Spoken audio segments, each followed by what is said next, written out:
we ready to begin or? Okay, so this begins the Albany Parks, Recreation, and Open Spaces Commission meeting March 10th, 2020. Do we have roll call? Yes. Commissioner Abbott? Here. Commissioner Armendariz? Here. Commissioner Frank? Here. Commissioner Kent? Here. Commissioner Martin? Here. Commissioner Price?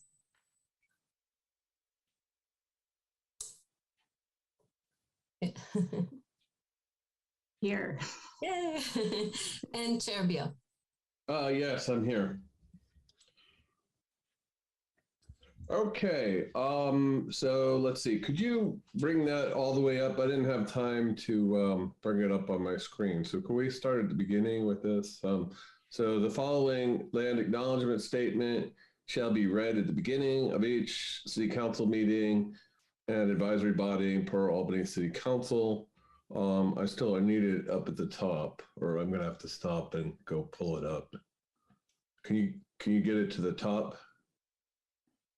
Okay, here we go. The city of Albany recognizes that we occupy the land originally protected by the Confederated Village of Le Jeune. We acknowledge the genocide that took place on these lands and must make strides to repay the moral debt that is owed to this indigenous people. Can we go back? Can we go to the next page now?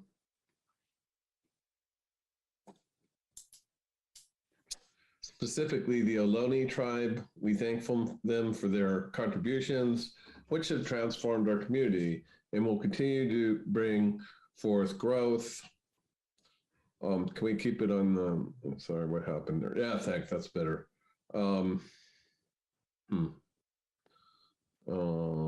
Yeah, growth and unity. The city of Albany commits to sustaining ongoing relationships with the tribe and together build a better future for all that now make this their home. So then the next item is the approval of the minutes from the last meeting. Does everyone have any items they want to discuss, or is there a motion to approve the minutes?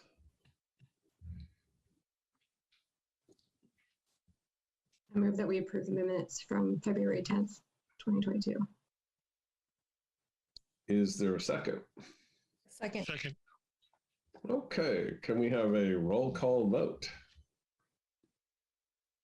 Yes. So Commissioner Abbott?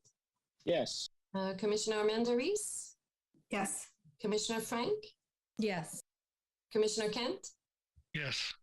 Commissioner Martin? Yes. Commissioner Price? Yes. And Chair Beal? Yes. Okay, the next item is public comment.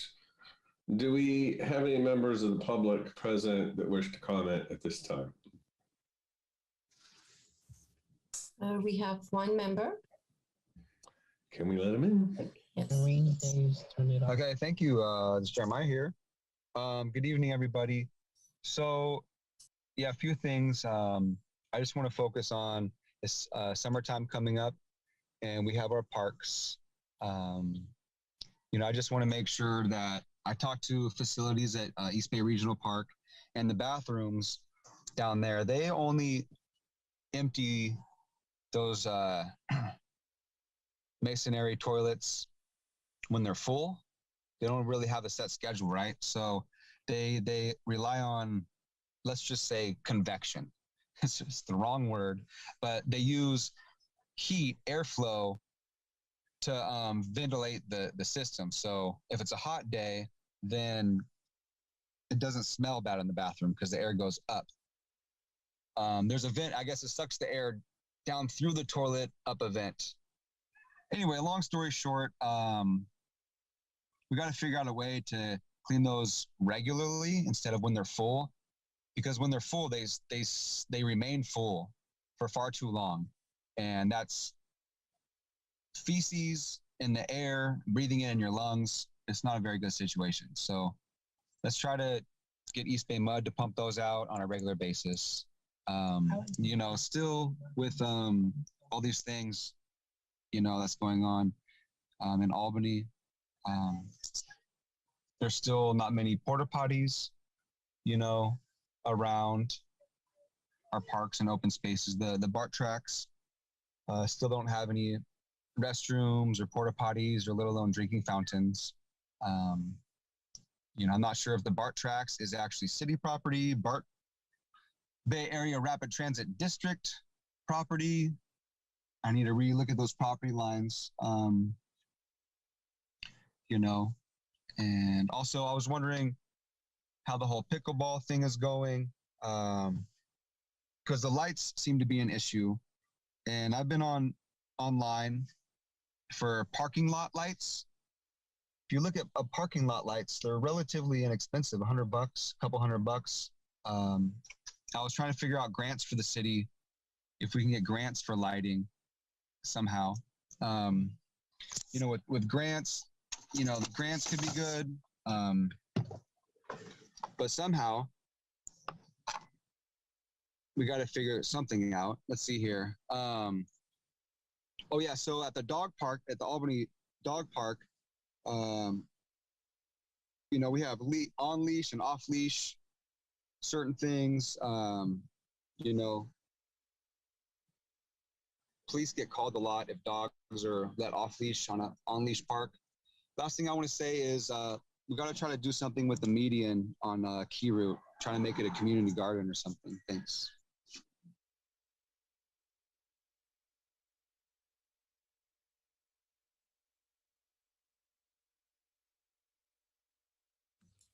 Okay, was that it, or is there anyone else?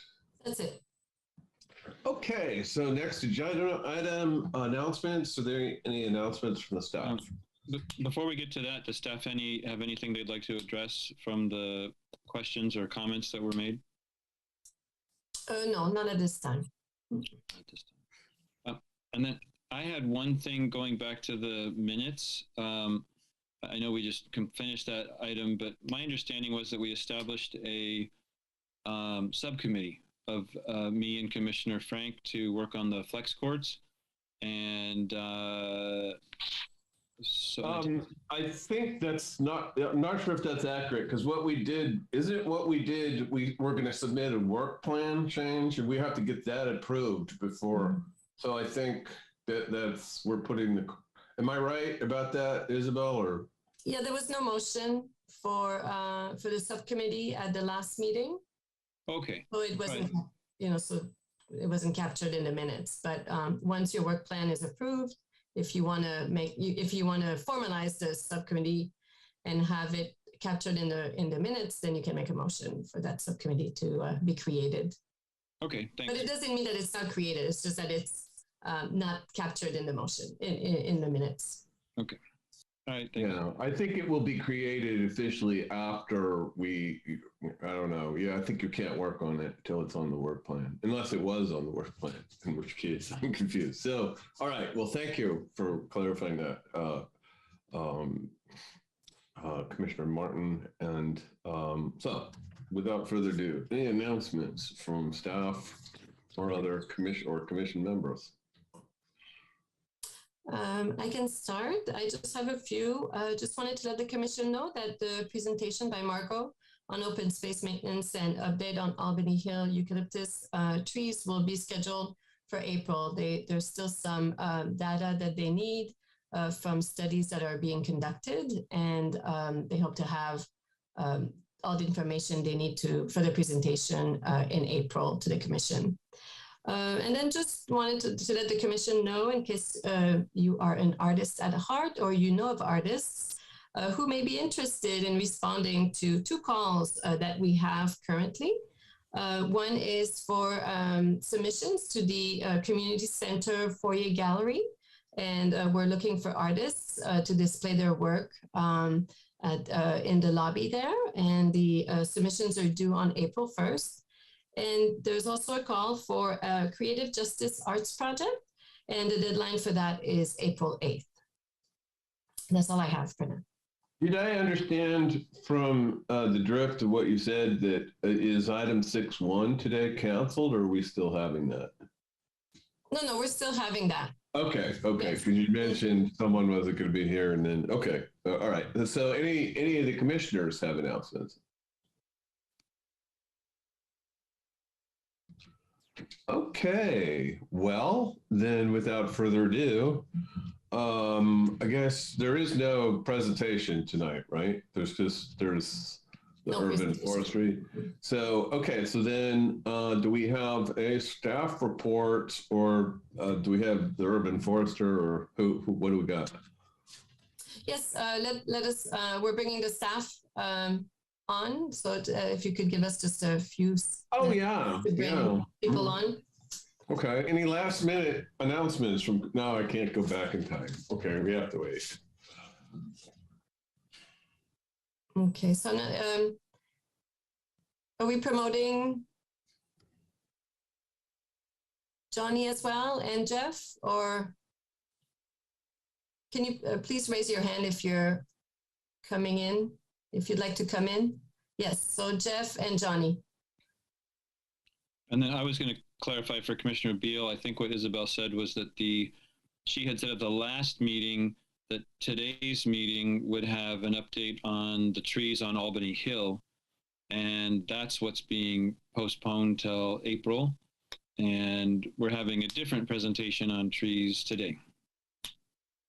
Great. Fantastic. Okay, can we have the staff report? Are we ready for the staff report? Good evening, commissioners. My name is Jeff Bond. I'm the Community Development Director for the city. I'm joined by Johnny Minhinen, who is doing a fellowship with the city through the Civic Spark program, that we use in the Community Development Department now for a number of years, bringing in young professionals who are starting their career and giving them a chance to work with us in our offices on all of the range of things that we deal with. In particular, this year, Johnny is helping with the preparation, laying the groundwork for the preparation, the street tree master plan. So a lot of what I'll be talking about initially, and then he'll join in the presentation, is work that he's been doing over the last couple of months.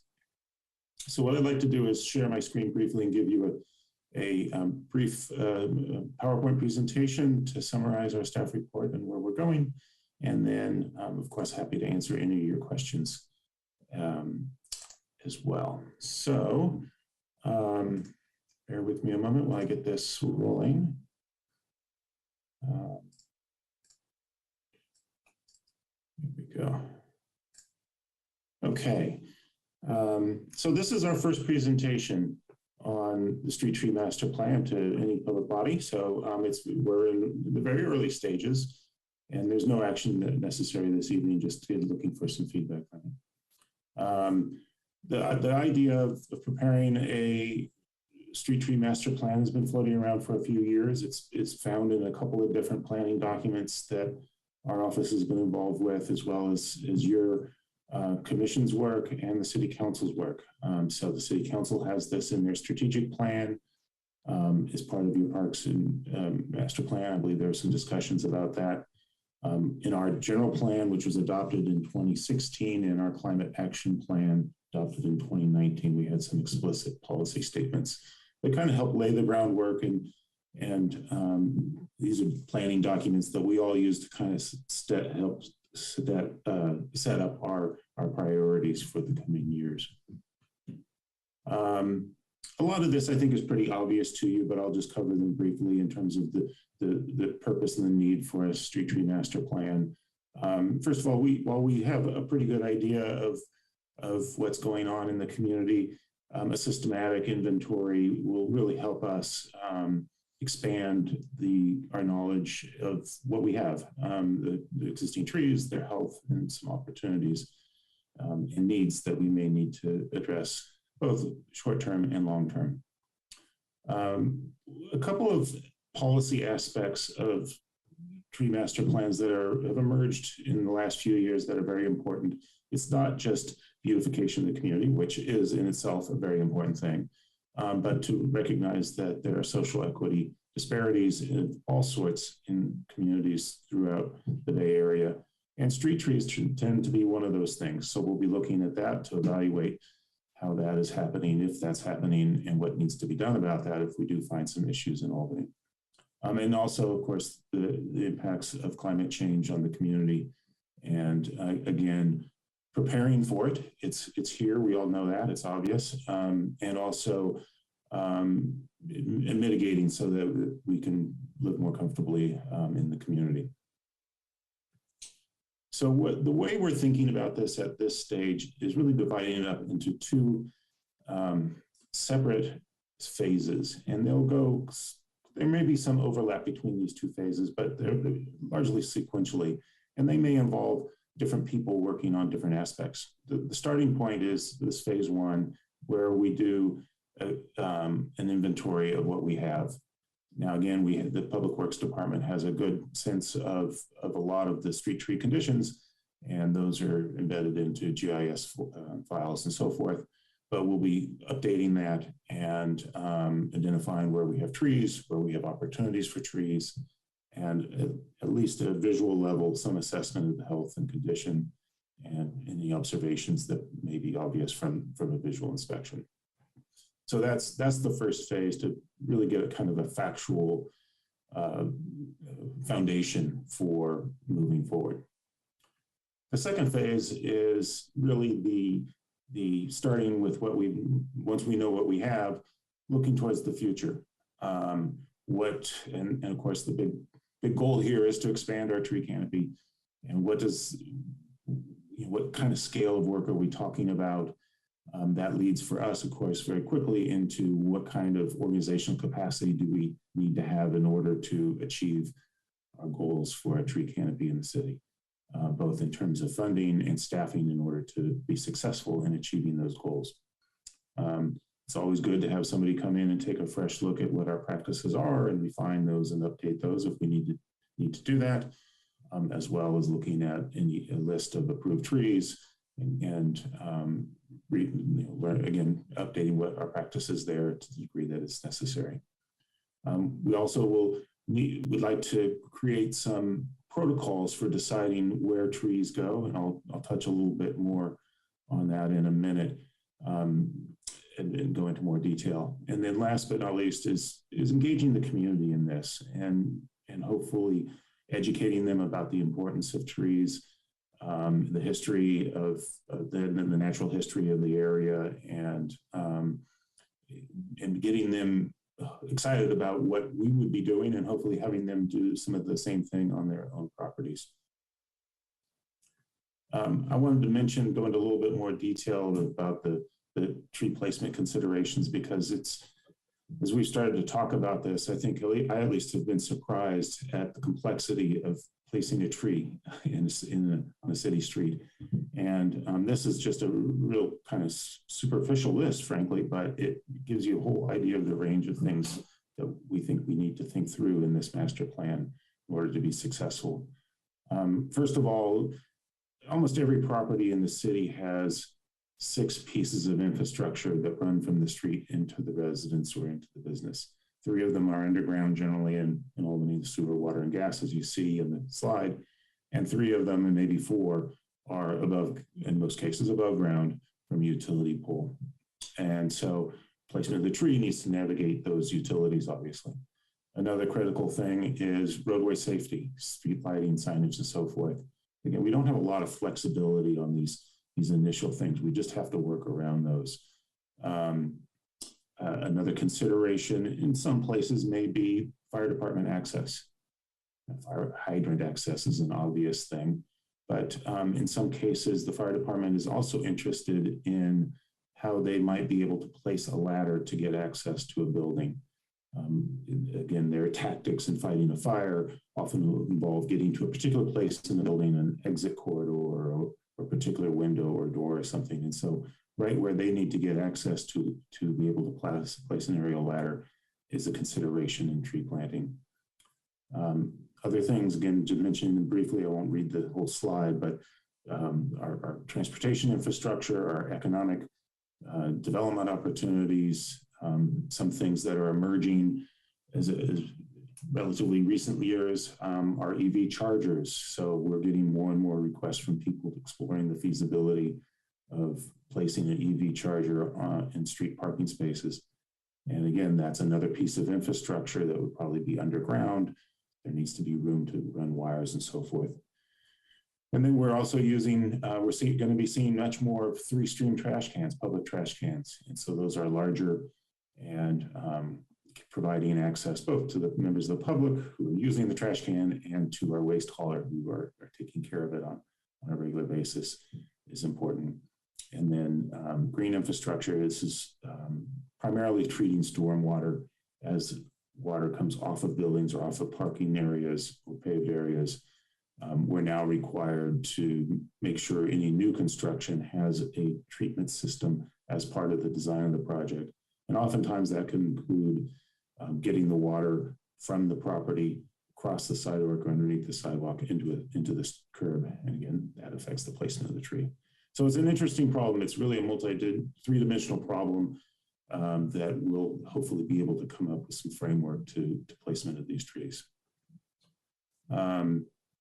Right now, what we're at, the status we're at right now is drafting a request for proposals.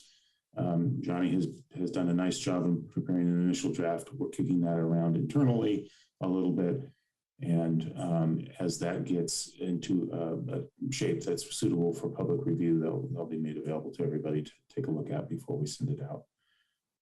We're also working on our GIS software for a variety of reasons in the city, not just for this, but we're getting the licensing of that sorted out and updating the GIS system. There's some changes in our vendors' software, so we're making those changes so that we're able to update the city's inventory. And then last but not least, we'll be planning to incorporate the cost of a master plan process in the next year's budget, which is generally considered by the city council in the May-June timeframe.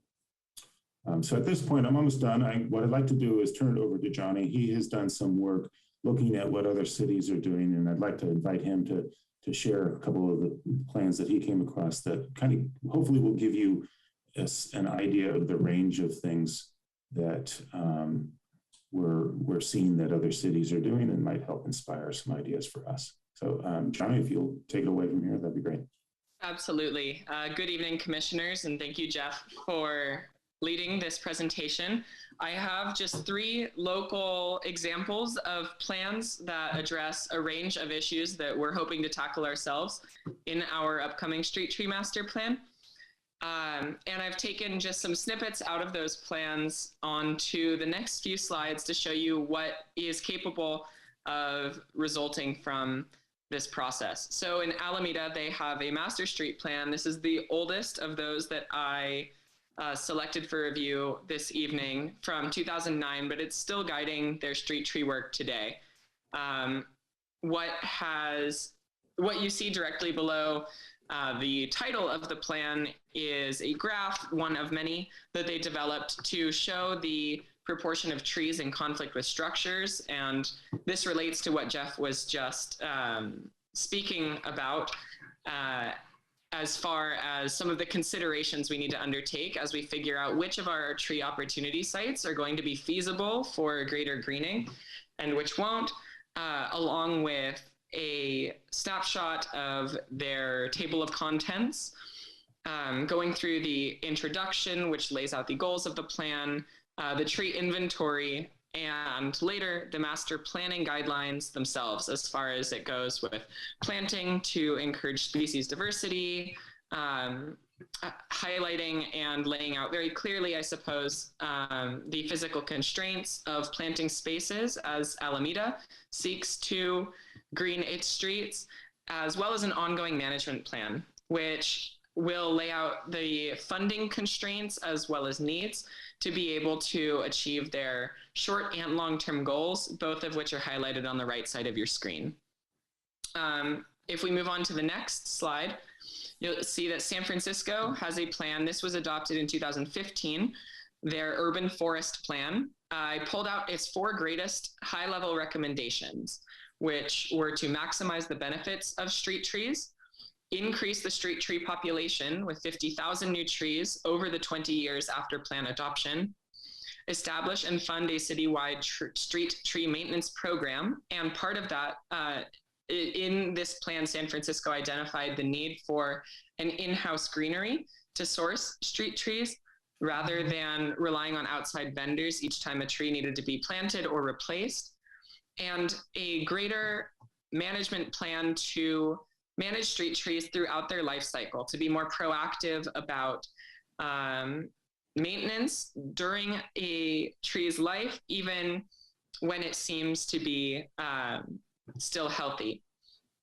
So I also pulled out a graphic that San Francisco had developed to highlight the need for its plan when it compared itself to large peer cities, both on the West Coast and against New York, for comparing a city with elevated density levels, much like San Francisco has, just to show how important it is to them to catch up to peer cities and to ensure that urban greening remain a priority so that San Francisco remains a livable place. And on the third and final plan that I pulled out this evening, Richmond has adopted in 2017 its urban greening master plan. As part of that, they again conducted a tree inventory, which showed that for every two trees that were city maintained and healthy in the right of way, there was more than one opportunity site on which they could plant another. This again has 5 high-level goals as a part of their master plan to protect the urban forest, expand the urban forest, manage and support the urban forest. And goal 4 again brings in the community education and participation component that we would like to see in our own, as well as its 5th goal of funding the urban forest in a sustainable way moving forward. The image or chart to the left also shows Richmond's consideration of ways in which street trees benefit its residents, not just environmentally, but economically as well, showing the ways in which a healthy street tree canopy improves property values for its neighborhood. So with these examples, our direct neighbors that I did not choose to highlight also have plans in place. El Cerrito has an urban forest management plan, and the city of Berkeley, within its parks department, has a division of urban forestry. So all of our neighbors, and indeed localities around the San Francisco Bay, have similar plans in place, and we'll be looking to take the best bits of each of their initiatives to incorporate into Albany's street tree master plan as it's developed. With that, I think we are ready to move on to questions and discussion with the commission. Okay, do any of the commissioners have any questions or comments, or just questions, I guess?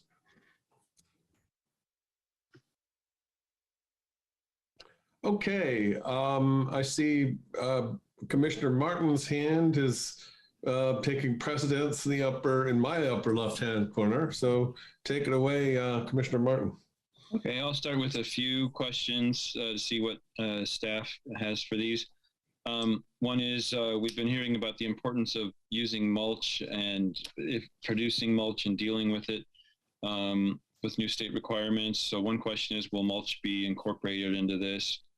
Another is, will the map of tree wells be incorporated into a GIS or some sort of system that will also include the issues that Mr. Bond said for pipes and wires and various hazards or whatever that you have to plan around? So because it seems like a map of just the tree wells wouldn't be as useful as a map of that overlaid with all the other considerations as to where trees could go. Also, I had a question of who owns the planting strip. Can the city plant trees without the permission of an owner? Or do its own initiatives that way, or does it have to be approved by the owner? So those are my 3 questions. Thank you.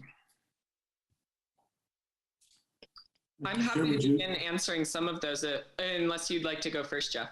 Yeah, let me take a shot at it. And, you know, with respect to the details of, you know, will the plan include mulch? I'm sure it will. We're not diving into that level of detail at this stage. But, you know, I think that would be part of a you know, both a planting program and a maintenance program. In terms of the GIS mapping, to some degree, we have utilities mapped. Well, first of all, the GIS system will be the foundation for the database that we'll be using to maintain our records. We have some information on the more major infrastructure, but we don't have, and no city maintains, for example, mapping of the sewer line that goes from a particular residence into the street. That's something that you can only really find by physical examination of the particular location. So we wouldn't be able to remotely decide exactly where a tree could go. We would have to go out there, have the survey done in order to make that final determination. What about like there's a new sidewalk survey that just happened that the city just paid for? I think that's on a GIS system with the repairs and the damage, because that would also be helpful to know, like, where has there been sidewalk damage from what kind of trees, and have that overlaid with where these spots are as well. Yes, that will definitely be part of the overall a GIS system, and part of the reason that we're updating our GIS licensing and the vendor is updating their software so that it's all in one place and we can look at the different layers. With respect to your question of the ownership of the planting strip between the sidewalk and the roadway, yes, that's city. That's a city right of way. I think our general practice is that we, and John Hawkridge is here, of course, he can help with this, but I think the general practice is we really like to have the cooperation and collaboration of the adjacent residents so that there's somebody who can take care of the tree and help with the maintenance of it.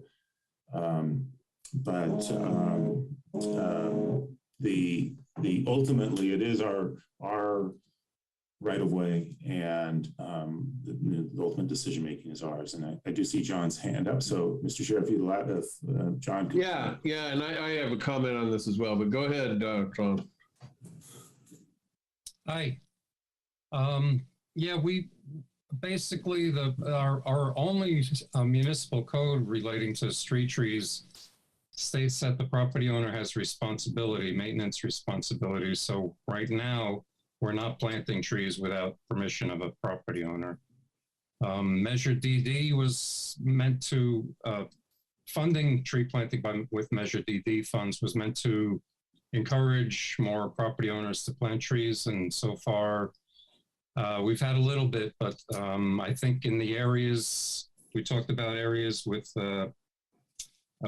disparity. Some of these neighborhoods don't have a lot, some of these streets, there's blocks and streets that don't have a lot of trees, and we haven't had a lot of response there. But yeah, that's right now we need permission. We asked for permission. One other thing, the only place we don't do this is commercial areas where we do all the maintenance, like Solano Avenue and San Pablo. So there we plant without permission of a property owner. Okay, thank you.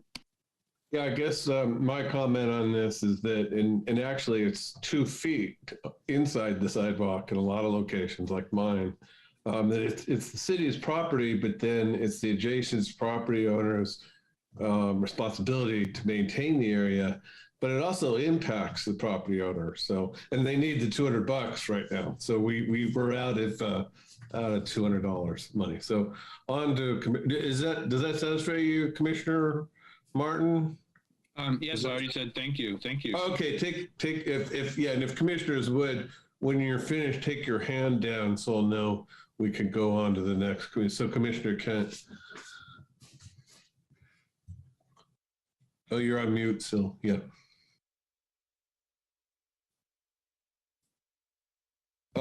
There's some audio issue. We're not hearing you. Oh, can you hear me now? Yeah, I hear Thanks. you. So in my experience, houses with a 30-foot lot width, it's almost impossible to fit a tree based on some of the stuff you mentioned, Jeff, all the conflicting utilities. And when you add in the driveway and you need to be able to see when you pull out to the left, you can't put a tree there. You need 10 feet or something. And you add that all together and there's basically no room for trees. So is there any flexibility in some of these? I think a lot of what we consider guidelines are enforced as codes, and maybe there's flexibility. I'm thinking, I don't know what our setback is on sewer lines, but those are probably built for the old tile or concrete or iron bell pipes. Now that we have the plastic pipe, maybe that they can get closer. They won't have the effect. So I'm worried about that. I'm worried about the codes, well-meaning as they are going to prohibit, basically, if they're put in place, they're going to prohibit trees in a lot of spaces. Because I'm often find the place where we're doing these beautiful plans with trees. In reality, once all the overlays of utilities get put in there and everybody's concerns, there's actually a tree here, a tree there, and way over here, and so you lose the architectural feel. That's a big thing I'm concerned about with Albany. Two, there seems to be an opportunity to strengthen our tree ordinance. I think somebody mentioned that already.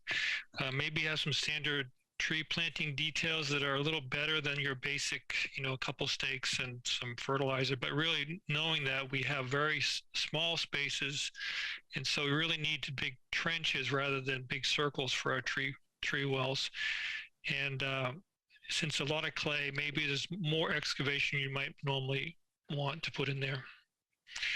So I think specialized details for Albany might be something to push on this arborist or whoever you hire to do the master plan. Third one, I think sometimes we look at trees as afterthoughts on streets. I think we did that on Marin. So if we're doing some new street design and it's maybe civil led and the budget only contains enough money for civil, and then later they're going to maybe get money for landscaping. At that point, you've already designed something that doesn't allow you to put trees in certain places. And so I think it's really important if you're designing a new street, especially major boulevards, to get tree considerations in there early into the design process, not later. Because as an afterthought, you can't move the utilities once they're in place. But it's much easier to find out where to put them while you're building the street. I guess that would be the same for any house redesign or new house, right? The fourth thing in our call to order, you mentioned the Lisan tribe. I'm not sure if I'm pronouncing that correctly. They in Alameda, whenever you plant new trees or do a planting plan on public property, you have to consult with them and they look at it and they kind of do their overview of using native plants or 30 plants that they recommend. It's actually a nice review. Maybe that's something, I don't know if there's a group in Albany or maybe the Alameda group might reach this far. I don't know. They seem to be a little bit overtaxed because I don't think they get paid for this job. It's something they do. So I don't know what capacity they have. But the idea of a Native American review, if that's possible for our tree species or plant species put in public, might be something. That's my list. I guess John Hawkridge has his hand up, wants to address some of your questions. Sure. For one, the placement of trees in relation to utilities, the general guideline is 3 feet. For the old sewers, it was 5 feet. This is how I've been working anyway. And I realize the newer lines are PVC or whatever, that's less apt to be damaged by roots, or the lines aren't really damaged by roots, but damaged pipes attract tree roots. But generally 3 feet. We have water gas lines. They're, these trees, the roots expand a lot in generally twice the width of the tree crown. So you have a lot of roots going on in every direction. So we need to give a little bit of space for utilities. But to go to your third point, yeah, that would be great if we could plan where the tree's going to go, and then figure out where the utilities can be located on new developments or even reconstruction. I've had a couple situations where we had a drain pipe going out to the street, and they were redoing the sidewalk, so we were able to have them kind of angle off the drain pipe so we'd have space for a tree. But that would be better to be planned out in the first place instead of as an afterthought.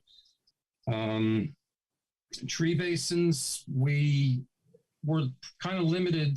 I think you referred to this. We're limited by the width of the planting strip, and where it's a narrow planting strip, like a lot of our streets, a 27-inch, we're planting wide planting strip. Where we're creating new tree basins, we try to go about 4 feet. So we have a 2 1/4 foot by 4 foot. So we go lengthwise to give a little more root space and a little more aeration and water absorption area for the tree.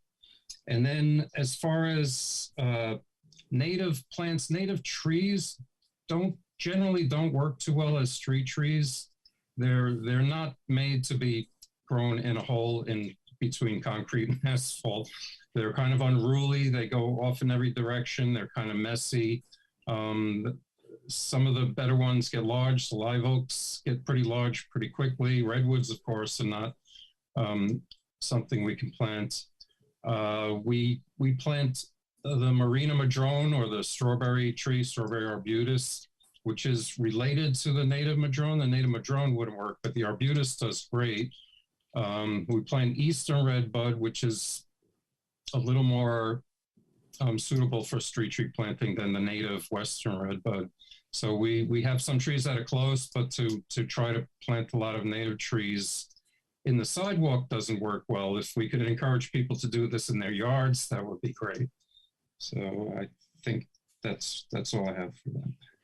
Thank you, Urban Forester Hawkridge. Do any of the other staff have any comments, or can we? Follow up with one question. One, I forgot to mention something. One more thing. Thanks, John, on that. But also, when you do the tree,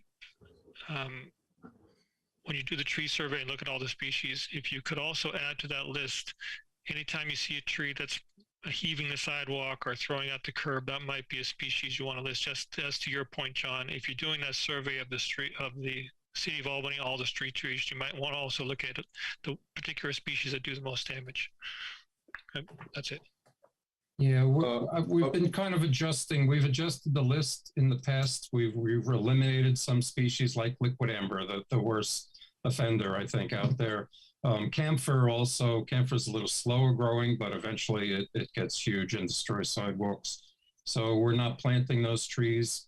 There's some other species that I've seen on old lists that said we're good for 27-inch basins, and they're just not really acceptable there, like the swamp myrtle or water gum, and other species. But yes, I hear what you're saying on that. Director Bond, do you have some comments? Yeah, I just wanted to note that we are engaging with the Lejeune people on a wide variety of things, and that's a relatively new dialogue that the city's had with them, I would say, over the last 6 months, maybe a year or two, the most. So I think it's a very good suggestion that we engage them with this planning effort, and have them, contribute to it as a member of the community. I think it's a great idea. Thank you. Urban Forester Hawkridge, you have some more comments? No, I'll lower my hand. Sorry. Okay, all right. You guys are getting my system now. Okay, so Commissioner Price. Hi, I'm really excited to see this moving forward. I think my main question is why we aren't including the parks in this planning process. It seems like in such a constrained space, it seems like they seem like such great opportunities to be accounting for, at least in our inventory, at the very least. Yeah, so thank you for the question. I probably should have addressed that right up front. So I think park planning should be park centric, and from my perspective as a professional planner, I think it's really about if you're looking at a park, you need to consider that within the context of the activities in that space, and rather than to think about it as a and it does contribute to, of course, to the overall tree canopy. I understand that, but it's really more kind of what we're envisioning is this is a street tree study that focuses on the unique complexities of a roadway, essentially. So we're not proposing to look at the waterfront. We're not proposing to look at Albany Hill. We're not proposing to look at any of the city parks. Those are all very important, but in my view, at least, those should be park-centric rather than focused on something like this with roadways. Did that satisfy your question, Commissioner Price, or do you have more? I might follow up in the discussion section. That answers my question. Oh, you're okay. Commissioner Abbott, you next. Yeah, so I think my question was kind of along the same lines, but really what I'm asking is actually, I suppose it's more of a comment that I think we need to be a little more consistent with our use of terms.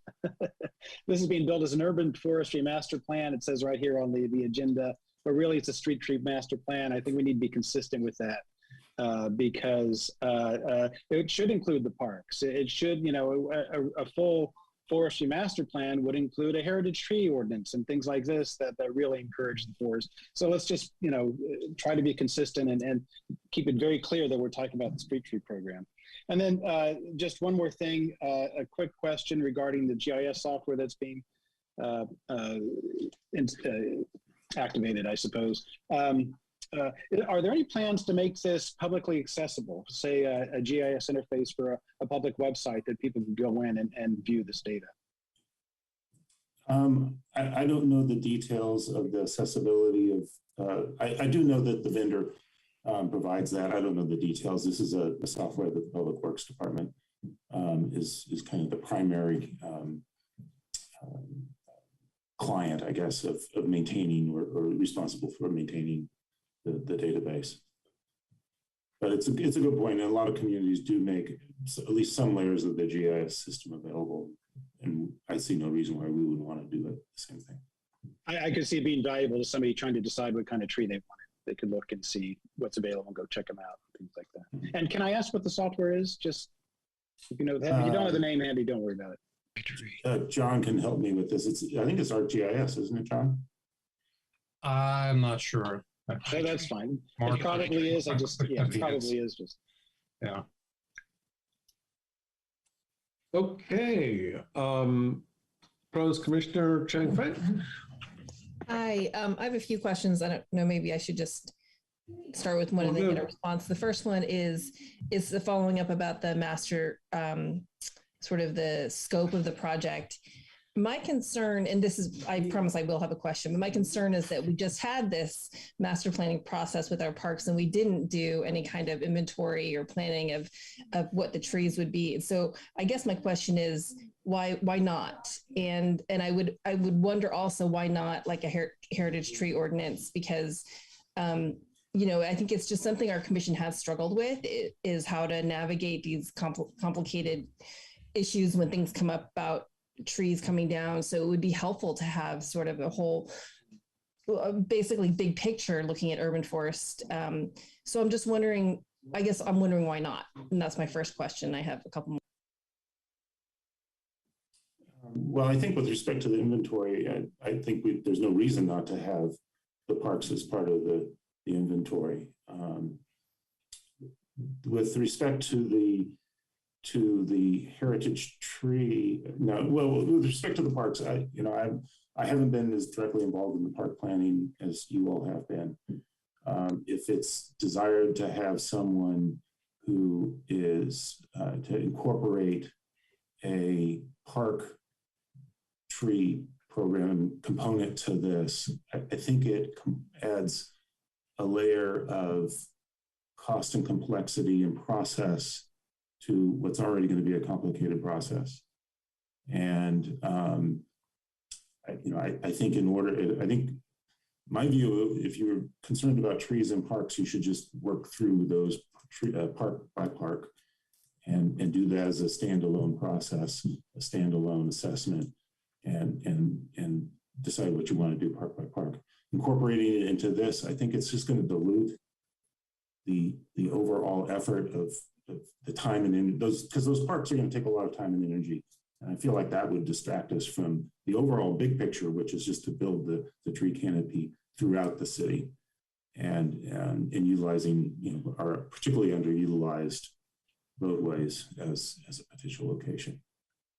But again, that's open for discussion. So I know, I appreciate that. I can understand, there's budget considerations and scope, just sort of complexity.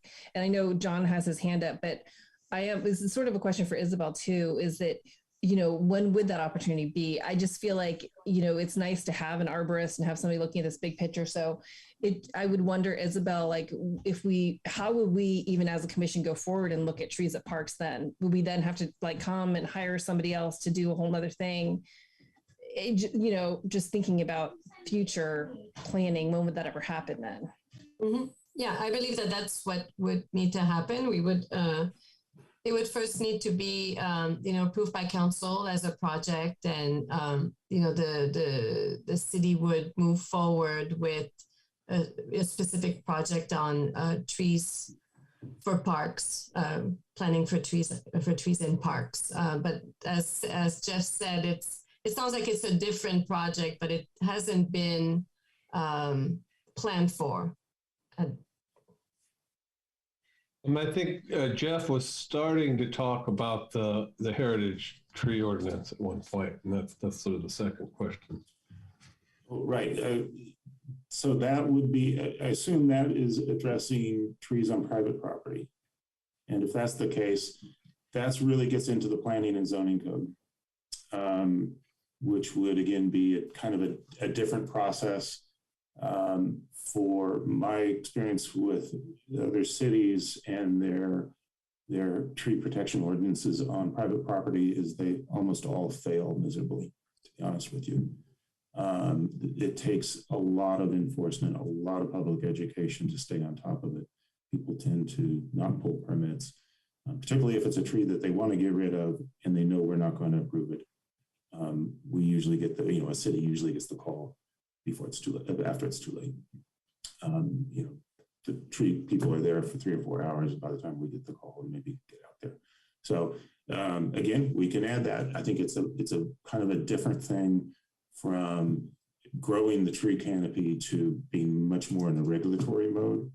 And again, that is it's probably a good thing to talk through if you have some questions about it. That it's an element of code enforcement that today we don't have in the city, that we would have to be able to react very quickly to situations where people are removing trees before they damage the tree beyond hope. And if I may go back to the question of trees in parks, I think there could be another opportunity that the commission has to address trees in parks is when you're working on a project in a park. So if I'm thinking of Prop 68 projects coming up, there will be shade improvements at Terrace Park, for instance. So we will be coming back to you with some options for creating shade in that picnic area, and the planting of specific tree species will be, something that will come before the commission. So I think that I understand the need to have maybe an overall plan. But I think through the master plan process, as projects are built, I think trees will be addressed as part of those projects as well. I guess one comment I was going to make on this is that the two things happen on a different time scale. The park is planned, and we own it as a city, so we could go in there anytime. And as you said, we have these projects. Whereas the street trees, it's on a different time scale. It's driven by the owner of the property. So the owner of the property will want a street tree. So there are kind of two different things. I think I agree with Jeff that look how long we're spending on this topic tonight. Like if we added more to this and made it one thing, I mean, there's merit to the idea, but it would need to be a separate item on our agenda. So, but Yeah, okay. Well, I'll let it Forester go. Hawkridge, let's hear from Forester Hawkridge and then come back to Commissioner Chang-Frank. Okay. Generally, I agree that this would be like a separate module, maybe. I think once we develop a street tree plan, we can easily take from that for a park tree management plan. I think it would be less complex than a street tree plan for many of the reasons that Jeff and Johnny reviewed earlier here. A heritage tree could be for public trees as well as private trees. It could make it more difficult for for the city to take down a tree that's considered a heritage tree. We don't have too many. I think more what we would consider heritage trees are on private property. And I do see a lot of them taken down. And some of them for not really good reason other than they're a large tree, which is a good reason to keep the tree.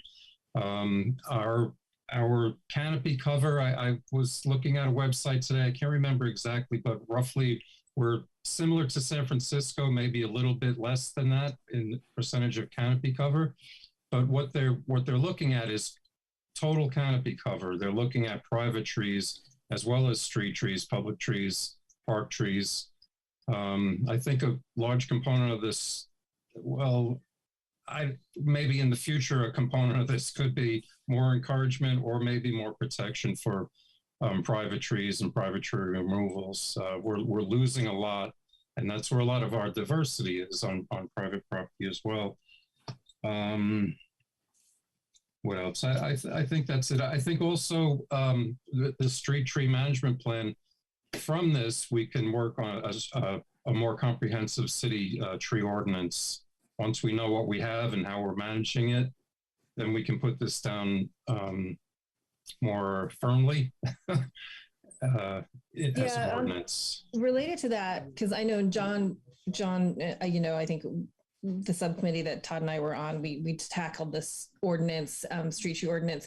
I'm wondering about, is this contract going to involve like looking at codes and looking at Albany's codes and okay, great. Because I would wonder like, for street fronting or a tree well that's fronting a multifamily property, maybe nobody owns it. Nobody feels ownership to, request a tree there. So that's just a question. It's good to know that they're going to be looking at code.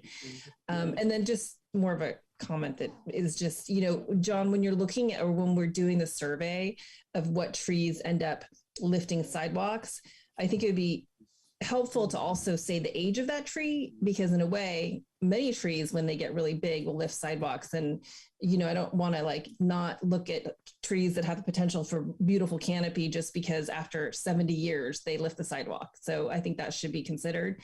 But then also one other question, I don't know, I know we didn't, nobody from our commission was part of the interview panel for the master plan process. And I know that other commissions or other commissions sometimes are part of that interview panel process.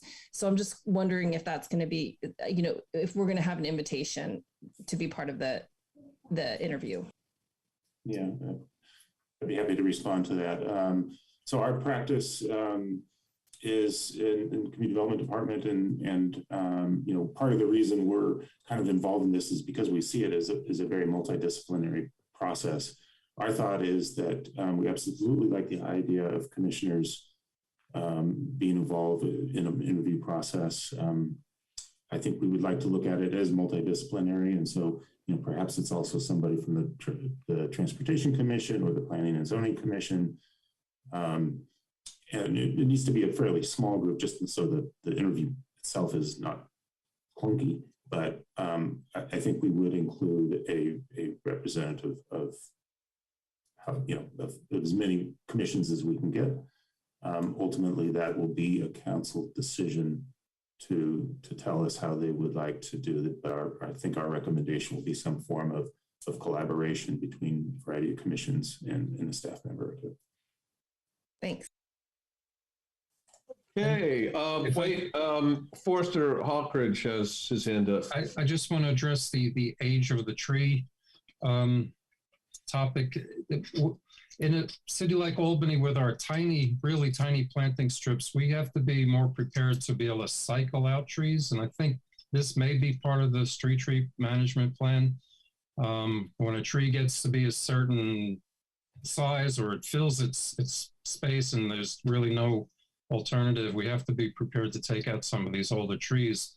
In an urban situation, we're not a forest where we can, we've discussed this in the past, but we're not in a forest where we can just let a tree grow out its natural life and die and fall over, which is what most dead trees would eventually do. So the age of a tree, I look at other cities' ordinances and their management plans as well, and most of them that I see, they don't allow planting in a 27-inch planting strip. I mean, San Francisco is a minimum 3-foot strip. Some cities say a minimum 5-foot strip for a street tree. So we have to, as well as looking at the species that are suitable for these smaller spaces, we might want to have bigger trees and be more prepared to have them kind of cycle through more quickly, or not quickly, but when their time comes, to be able to be willing to take them out and replace them with something else, even the same species, if that's the case. So, thanks. Hey, thank you. Is that all for this item, or are we ready to go on to, okay, Pros Commissioner Armendariz? Hi, thanks.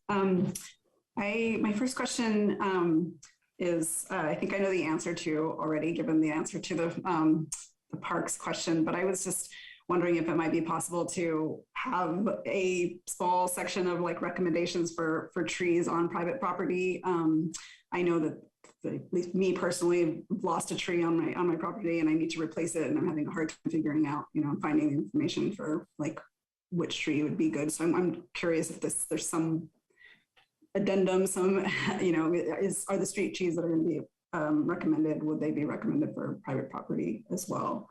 And then my second question is, I'm just curious about the process for this. So will this commission be involved in talking with the consultants who will be working on the plan? What is the process for the plan? To your first question, I think it is absolutely doable to have some handbook or guidebook or webpage or whatever the medium is to make a resource available for people. We'll hopefully be learning a lot about what works and what John already knows a lot about what works, but to be able to put that in a package that is easily accessible to people. The process, that kind of the conventional planning process works pretty well. Generally, once a consultant is selected, they're under contract, there's usually a kickoff meeting and kind of an open forum of one sort of another, where it kind of collects some initial thoughts from people. It could be a commission meeting. We could do it in a more informal setting where the commissioners have it's more interactive. Sometimes the 3-minute per person kind of one-way discussion that happens in a commission meeting is not always the most productive in terms of starting a dialogue. But anyhow, have some form of kickoff session. That phase, the first phase that we've talked about, the street inventory, would hopefully be completed or almost completed. So there would be a lot of factual data that would be available to everybody. And then the consultant usually goes out and works for a few months, comes up with a draft plan. They might do some check-ins along the way with different commissions as they're working on different issues, and eventually come up with a rough draft plan. You did that with your Parks Master Plan, and then have some fairly substantial long work sessions to work through the draft piece by piece, page by page. Probably have a city council work session someplace in there as well. And then hopefully come back with all that input and finalize the plan and bring it to council for approval. Parts of it will probably be sort of a more city organizational related implementation plan, like here's how many people you're going to, if you want to achieve some numerical objective of a tree canopy, this is how many people you need to have on staff to plant them and maintain them, and this is how much money you need, and these are sources for those funds. So that is on our end a really important tool as well, because just having a plan and not having an implementation strategy is generally leads to a plan that sits on the shelf and nobody does anything with it. So that's kind of roughly the sequence. I do like when we go through a consultant selection process to kind of leave the canvas open for the consultants to come in and give us ideas that we haven't thought of. And if somebody comes in and says, I've got a lot better process than that, I think we should let those consultants be creative and give us some interesting ideas, and maybe we'll find the right fit by listening to how people want to interact with the city.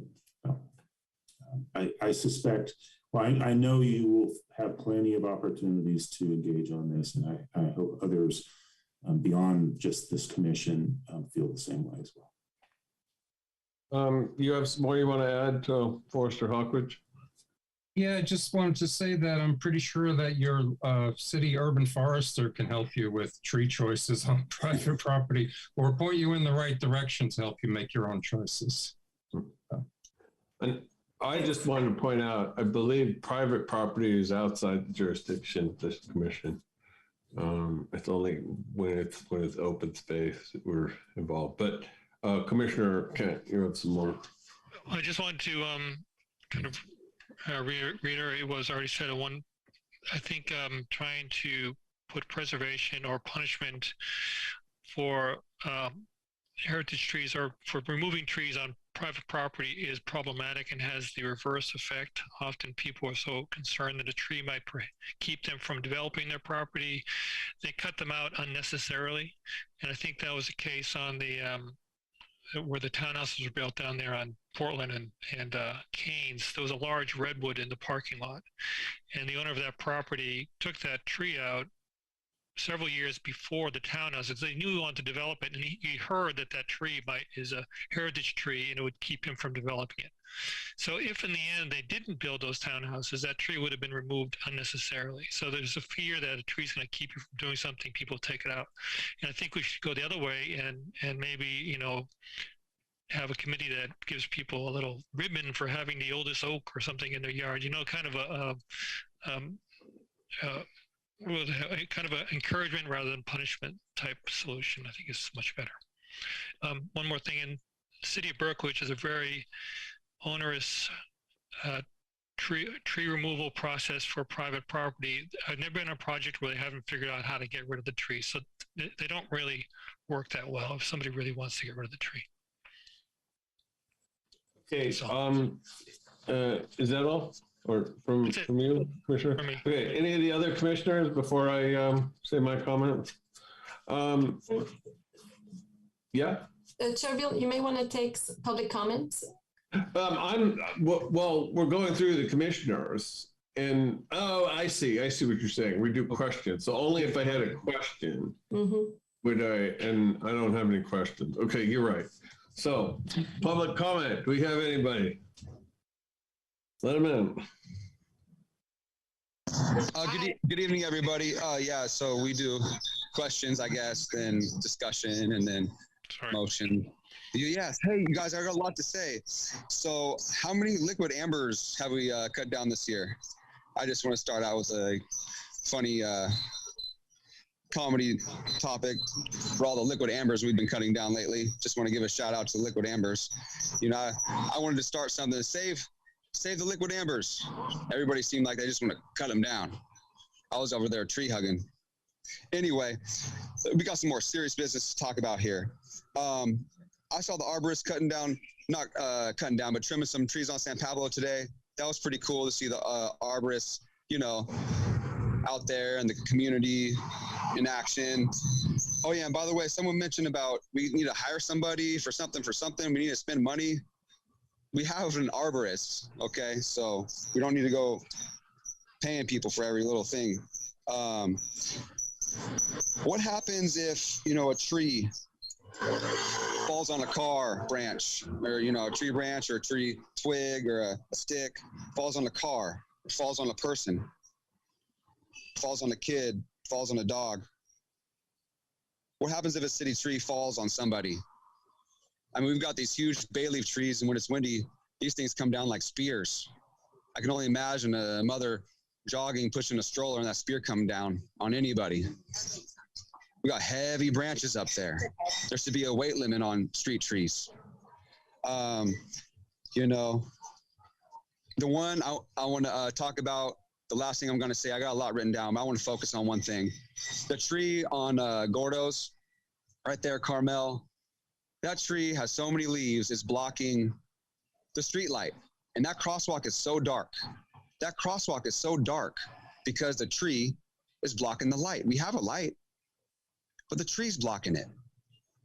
So arborists, if you're going to cut trees and trim trees tomorrow, it'd be nice to see you out there on Solano, keeping our community safe where it matters most, instead of these little things over here in front of Albany Bowl. So let's trim trees to make a difference on public safety. I got a lot written down. I'll email you with the rest. Thank you for your time.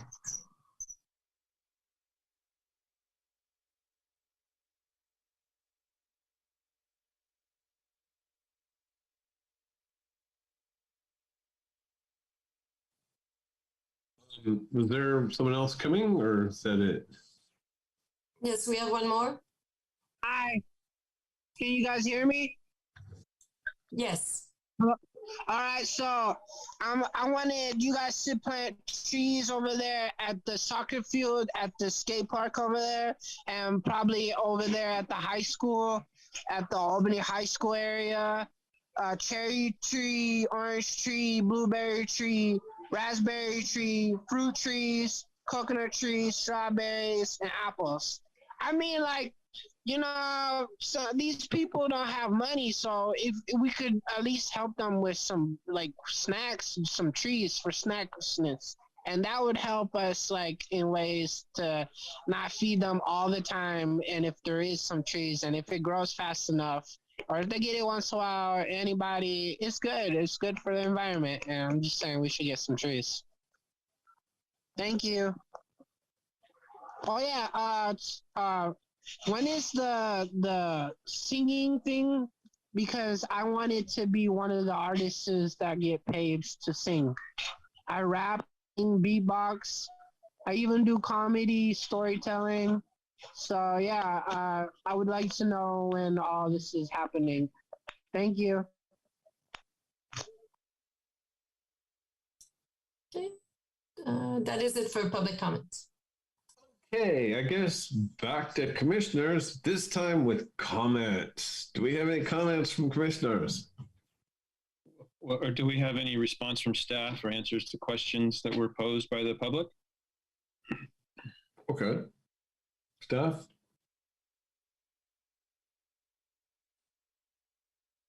Okay, it doesn't sound like they do. Commissioners?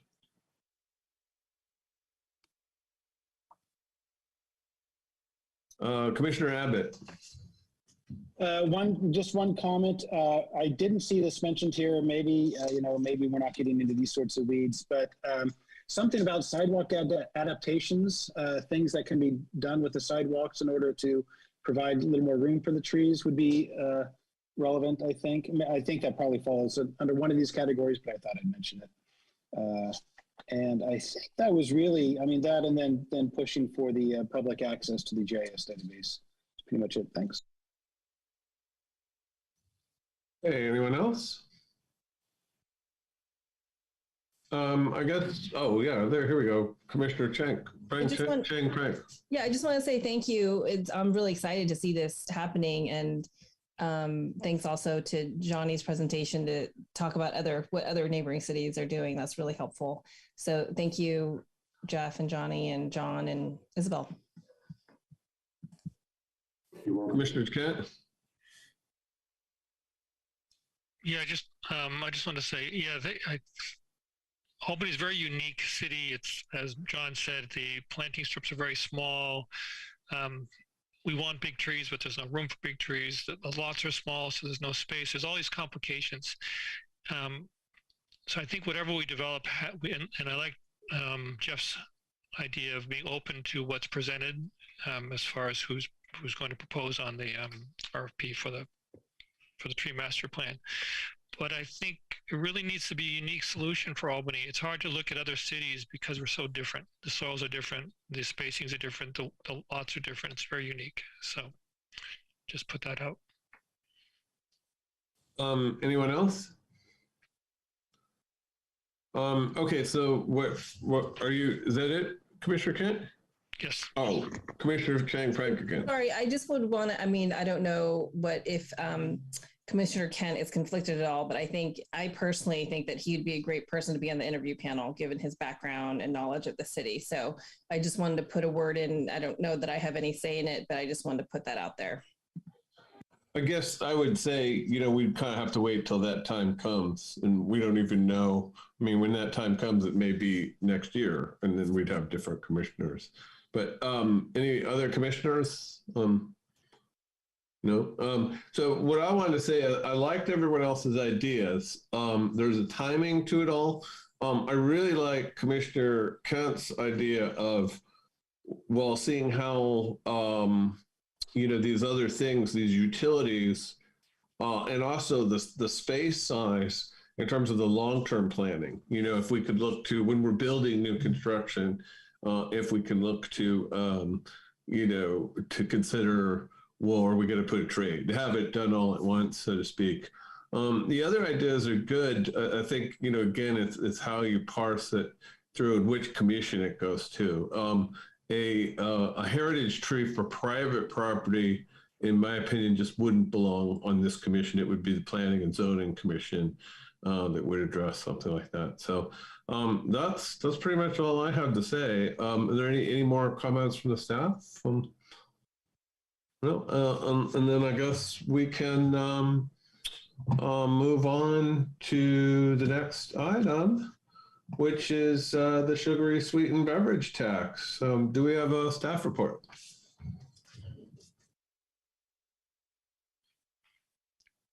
Yes, we do. So this is the Commission's annual, it's the Commission's time to prepare their annual recommendation to the City Council on the use of sugar-sweetened beverage tax proceeds for next fiscal year. A little bit of background, if you'd like. In November 2016, Albany voters approved Measure 01, a tax on sugar-sweetened beverages. Per the ordinance language, the council is to hold a study session annually in conjunction with the city's budget process to receive input and recommendations regarding the expenditure of proceeds from the tax and solicit recommendations from a number of organizations in the city, including some city commissions, the Albany Unified School District, and individuals with specialized expertise in areas such as public health issues and programs relating to diabetes, obesity, and sugar drink consumption. So the council approved this year's sugar-sweetened beverage tax expenditure plan, which is included as attachment 2 to your staff report, and includes expenditures for continued funding for the Crossing Guard program, the Healthy Me Music and Movement program, the Bike Safety program, and new programs include the school district's Albany Swim, and which is a pilot program, and partial funding for Move and Groove event to promote outdoor exercise and mental wellness. Also attached to your staff report is the Commission's recommendation from last year. Is there for your information, and the Council will consider recommendations for at the study session, which is tentatively scheduled for May, again in conjunction with the city's budget process. So that concludes my staff report. I'm happy to answer questions. And basically we have this meeting and potentially the April meeting to work on this. Okay, commissioners, questions, comments? I wonder, Isabel, if you can, yeah, I'm sorry, I jumped in before being recognized. Isabel, if you can clarify a little bit about what we're doing here. We don't have to come up with a plan for every dollar. We're just submitting ideas that council will then choose from to make their list. Is that correct? That's correct. Yes. Mm-hmm. Great. Thank you. Any other commissioners? Commissioner Price. Isabel, do we have any information on attendance at some of these programs this year? Or can we get that information? Well, the information is requested by I think it's by the end of March by the entities who have received the funding, and will prepare that data for the council study session in May. But if you have any questions, I mean, I can tell you about the a little bit about the Healthy Me and Movement program that is, ongoing. They've just started doing classes, and that program has been funded for quite a few years. And so is the bike program. But I don't have any information yet on AUSD swim program or, the event, the Move and Groove event is scheduled for April 24th. So has not happened yet. Commissioner Mendries. Isabel, do you expect that the amount will be about the same, $260,000? Mm-hmm. Mm-hmm. Commissioner Kent. Well, the crossing guard program, was that used last year that they didn't have school half that time? No, it wasn't used when the crossing guard program was not for the crossing guard program when there was no school. So is there any? So that was like allocated. So there's probably some left that get turned over to the next year or something, or. Not exactly, because SSB funding, SSB tax is a general fund tax. So right. We don't hold any funding. Unspent fund. It just goes directly into the general fund. Okay, thanks. Mm-hmm. Any other commissioners? Any ideas for what money could be spent on? Should we go to public question comment before that? That's a good idea. Yeah, I think unless what's up, Post Commissioner Kent, you still have your hand up? Oh, sorry. Okay, all right. Let's go to public comment. Hello? We're not hearing you. Maybe it looks like, oh.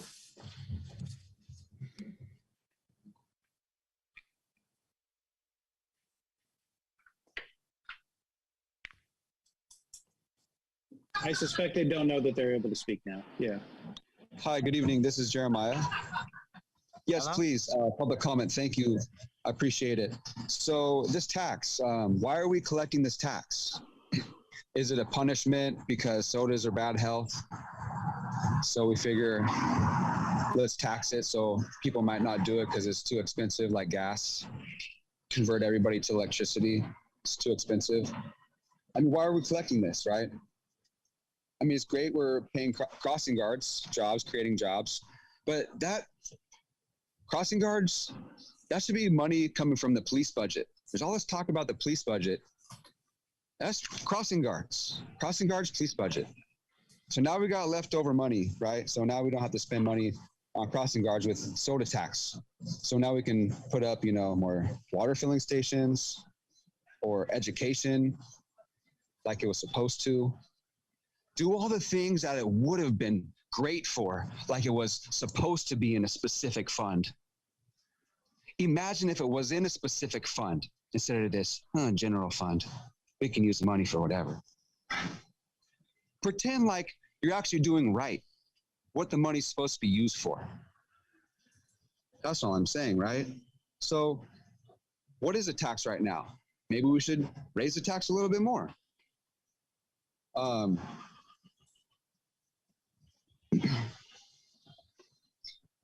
This money that we're spending these crossing guards on from this tax fund, where was the money coming from before the soda tax? How were we paying for the crossing guards? Because it should go back to that. I mean, crossing guards are great. Fought for it many times over and over. Glad we have them. But the money we're spending on it with the sugar-sweetened beverage tax fund is inappropriate. That needs to come from the police budget.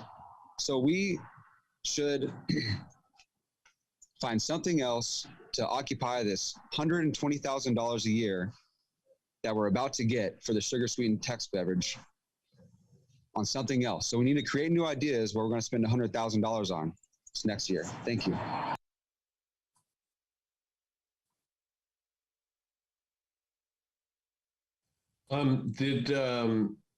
First of all, is there more public comment? I don't see another. Oh, yes, one more. Mm-hmm. Okay. Hi. Hello? Yes, we hear you. All right, so I want to do the music thing and the dance thing. Do I get paid doing that? Hello? Are you? If you're asking about the Move and Groove, I'm pretty sure all the bands have been booked.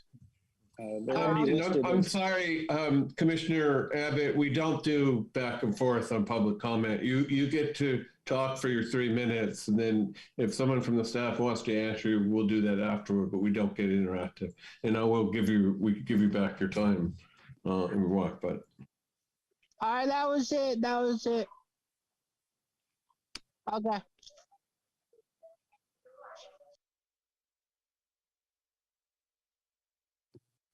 Okay, so is there another public comment? Does anyone know? That's it. Okay. Anyone know any? Okay, and I think so. Commissioner Frank Schenk has. Sorry, I'm getting tongue twisted tonight. Frank has her hand up. I don't know if we want to address that previous question. I wasn't going to address that question, so I'm not sure. I mean, I can say about. I'll say this, that the crossing guards, we had, there were 6. 3 of them were paid by the city of Albany and 3 were paid by UC Village, who abruptly changed that. The ordinance itself allows us to spend the money on whatever we want, because it is a general fund. So it's not like, there's this money and that money. But that said, I certainly think there is an obligation to try to steer to that purpose. But and then the second one, no, we don't get paid for this. So Commissioner Frank. Well, and then also the question about singing. I have no idea what the speaker's talking about. It sounded like she was asking if she would get paid to sing on this commission meeting, or that's what I thought. And no, what? If it's okay for me to speak. Go ahead. Yeah. He was asking about the Move and Groove event coming up, which will have live music. I'm pretty sure that's what they were asking about, and that is all booked. So I was just trying to answer the question that they're continuing to ask. Okay. And I do want to make a point that staff is required to respond for the general public comment at the beginning, but the comments during the meeting like this, commissioners are welcome to respond. Yeah, but I think not during their 3 minutes. It's still, I think, and I want to let people talk, because we are getting a little bit out of control tonight. There are too many people trying to talk at once and no one specific, but I think, we want their 3 minutes to be up. And then, or I previously heard we're not supposed to do, the back and forth. But go on, Commissioner Shank-Bryant. Yeah, I think that it'll be interesting to see with the new city council if this crossing guard program continues to be funded in this way. I don't know if that was something, just a relic of, and what I did notice, I mean, just as we're thinking about how to position ourselves, I was just looking at our past recommendation, which has been like similar to other past recommendations that keep on getting rejected. So I feel like we should maybe switch it up and not keep on recommending the same thing. Like we should just not recommend funding street tree. We don't need to anymore, right? It's coming from a different source. I'm just wondering, I'm looking at, just personally, I'm looking at these programs that are being funded, and I think they're all meaningful programs. I do think that they're trying to get to this like public or putting funds back to, maybe low socioeconomic status to get healthy, the Albany Swims is targeting a specific group. I just think maybe we're not marketing the outdoor exercise equipment, but I feel like that is such a public good and that serves everybody in the community. It serves potentially every age. And now we have this master plan with all these great ideas for things that we can do along Key Route and other things. I'd like to try to pitch something maybe very obvious and discreet, and we can like show a picture or something, because we're not getting our recommendations funded. And I think it might just be, we're not presenting in a way that, that seems aligned with some of the intent of this ordinance. I just think that, I just personally think that seems like a very, it's like a concrete, long-lasting thing to pay for public outdoor exercise equipment, and we already know it's being really well used where we do have it. So why not either upgrade that or not upgrade it, but at least maintain if there's any like problematic stuff that needs to be fixed, and then also see if we can cite new equipment that would serve the entire community. That's my 2 cents.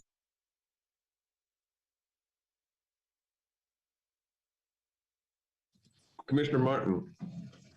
Yeah, I had a few ideas on what to include from Parks and Rec, and one general thought of, we've seen what got funded last year, and so one question for us is how much of it is our role to look at what was funded last year and say, oh, that'd be nice, but we don't even know if those groups want to continue actually. So that's, maybe staff can address that when I'm done here, but the things I was wanting to add were some of the ones that we've put on before, like directional signage to parks and open space. That's been on our work plan for a while. Water station at Albany Waterfront Park. That one's like a Hail Mary. And someday, I think for some of these, it's the stars will align and they'll be like, oh yeah, this will be the year for that. It can't hurt to keep putting it out there. I think things that are still a priority for us. So, and then the other thing I think we should ask for are things that, if you recall on Prop 68 funding, we were told that these are sort of the core things we're asking for. And then commissioners came up with some additional things that we would like to see funded. And so the whole thing was passed with these other kind of add-on things, like if there's appropriate funding. And so maybe Isabel can speak to whether those things are going to be funded or not through Prop 68, but that would be like the lighting at Ocean View Park tennis/pickleball courts. So that was something that the community and the commission had identified as a major impediment to athletic, people being active in that area using park facilities after hours, because the existing lights are horrible. We were told over and over again. And then also, I think the other one was shade at Pierce Street Park, some sort of awning over the play structure. And Isabel can correct me if I'm wrong. I think those were the two sort of stretch goals that we had. So, and so I would like to see those added to the, as well.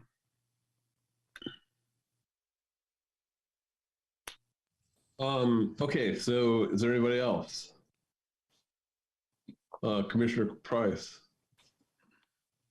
I guess I had been thinking similarly to Commissioner Chang Frank. It seems like the focus has been on sort of discrete programming opportunities, especially for kids. And so I was also going to suggest expanding or fixing equipment in the fit lot zone on the Greenway. And also actually water stations along the Greenway or at Solano Avenue. Seems like a good kind of discrete, purposeful one to add in there. Any other commissioners? Okay, what I wanted to say about this, I was actually involved with creation of this tax because I was on the SEJC at the time. The reason why it was done as a general tax instead of a 2/3 majority, because that was the easiest way to get it to pass. And so that said, we kind of want it to go primarily to things that reduce soda consumption. But on the other hand, there's no reason we can't use it for other things. I was actually the one that first proposed the crossing guard solution, unless someone else did it at the same time. And again, the argument was, well, we had this emergency, we had this money, this was something, we could use it for. What I see in terms of the commission right now, I like our past ideas. Just because they got rejected, I don't think should be a discouragement. But particularly this idea of the street trees. So the residents required to pay $200. We did have money to cover that because we'd had some special thing that was paying for it. My understanding is we don't have that anymore. The resident has to pay $200. Is that still correct? Assistant Manager Lebdick, we do have does the resident have to pay the $200? No. We have money for that. Yes, the city is using Measure DD to subsidize tree planting. Okay, so we don't need to correct that one. So, but I think the water filling stations and water fountains is one that fits both with the parks and with the idea of soda tax, because we're getting people to drink water instead of, so that's the one idea I like the most, is sticking with those. And that was originally when this was brought up, the soda tax, that was an idea that came out of the high school that, people needed this, but then we have spent a lot of money on one thing. So I'll take it, or actually, Assistant Manager Leddick, you have a comment on that? Go ahead.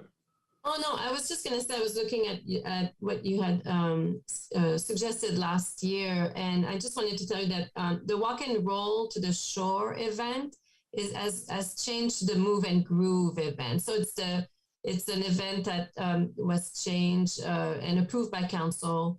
But it is by Eugenie Shu, who had originally suggested the Walk and Roll to the Shore with Susan Moffett. But then Susan Moffett had to back down of the event. So Eugenie reimagined another event. So just wanted to tell you that one of the things that you did suggest last year did get approved.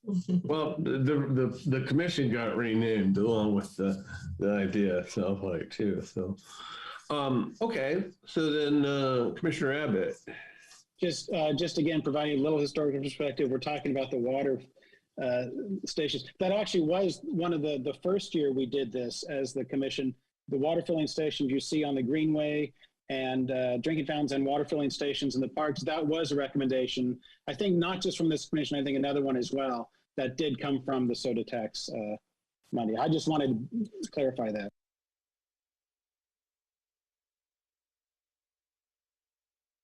Commissioner Armendariz.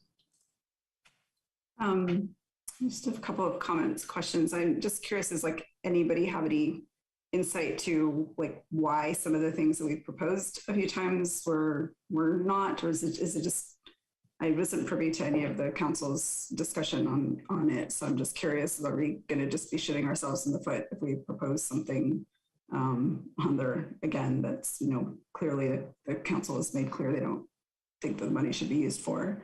I also wanted to just sort of add to Commissioner Martin's comments on the things that we needed to add things we weren't fully on the Prop 68 and particularly on Pierce Street Park, because I just felt like that is many amenities for that park that could be added that weren't able to be included in Prop 68 would be a good use of the funds. I think that's it. Yeah, and so just to clarify, I think there was more than one commission that recommended using which I think is another positive sign. Yeah, I was on the Social and Economic Justice Commission, and after we'd passed the measure, then that idea kind of came. So it sounds like it came from multiple places. Again, Armendariz. Yeah, sorry, I forgot I had another comment, and that's just that I was a little bit surprised that we didn't get any letters or public comment on this. So I'm just wondering if we should do some more outreach and wait to make a recommendation until our next meeting.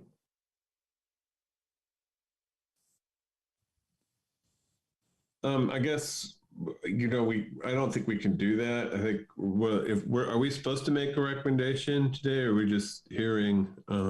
Well, I'm taking notes on what I'm hearing from the commission, and I can draft a draft memo that I can bring back to the commission for you to review at the next meeting. I was just going to mention, I've noticed very little public comment, either in the meeting or in emails. And I think we got one email, but it wasn't about this topic. I think it was about something else. And so, but I mean, obviously more needs to be done in that area to get people more involved. Any more comments from anyone? Okay, I guess it's on to the next. Oh, wait, Commissioner Chang. I'm sorry. No, I just want to, what's the process? Are we going to be talking about this again next month, Isabel? I'm just wondering what next step is. Yes, so I can, based on what I heard tonight, I can draft a memo with a recommendation and for your review at the next meeting. If we have any ideas afterwards, I know I don't want to give us to you at the 11th hour, but like maybe within the next week, can I email them to you? It has to be part of the public meeting. So the ideas have to be shared at a public meeting. So you'll have the opportunity to, share additional ideas, and I can revise the memo accordingly. Okay. And at that time, I would suggest that the commission be ready to make a motion to accept the memo with, revision as revised. I think the one exception I would say is if we wanted to act on this and form a subcommittee. If we wanted to have a subcommittee to go look at this and then we could do that. But we can't have people, off interacting separately, because it's a public process. But anyway, so I think, and also to the point, their next item, what's going to happen with that one, you remember last time we proposed an amendment, then and the staff went and refined it, wrote it up. We're going to review the final thing and vote on it tonight in our next item. So this sort of how it will work, I think. Right.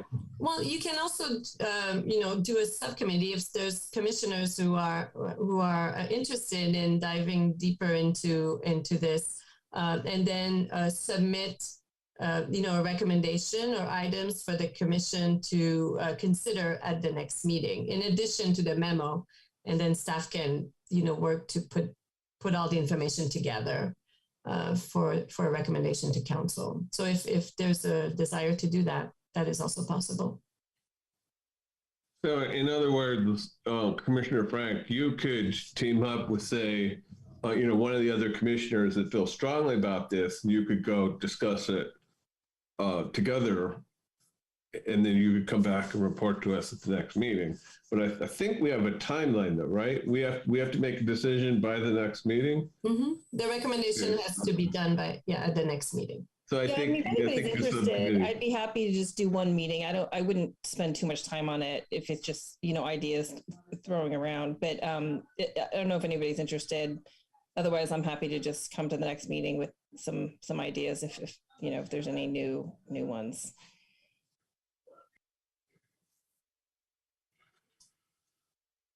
Yeah, so it sounds like, I mean, given the time constraints, yeah, this might have been a good idea last time. But anyway, I think, so unless there's more, let's move on to the next item.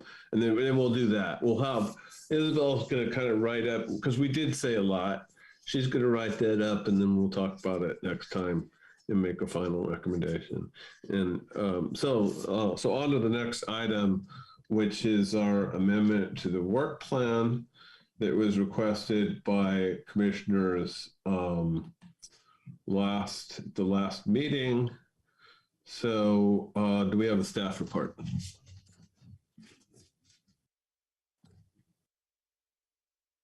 Or no? Oh, I'm not, there you go. Yeah, sorry. Yeah, sorry. So the recommendation is for the commission to review and finalize amendments to the 2021-2023 work plan for approval by the City Council.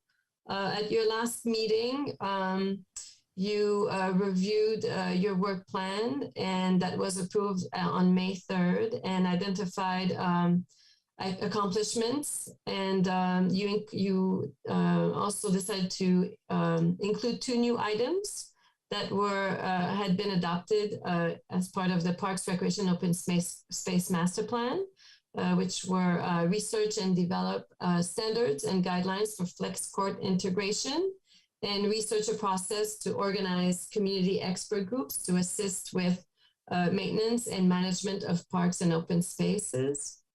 Per the council policy, a work plan amendment request must be submitted by the advisory body to the City Council for review and approval. And that is attached to the staff report as attachment 2. And in addition, work plan items, including direction by the council to work with the Sugary Land Trust to identify opportunities for use of city parks and open space, have been incorporated into the new work plan template approved by council in June 2021. And that is, so the work plan and the new work plan template, along with the additional 3 items, is included as attachment 3 for your review. That's all.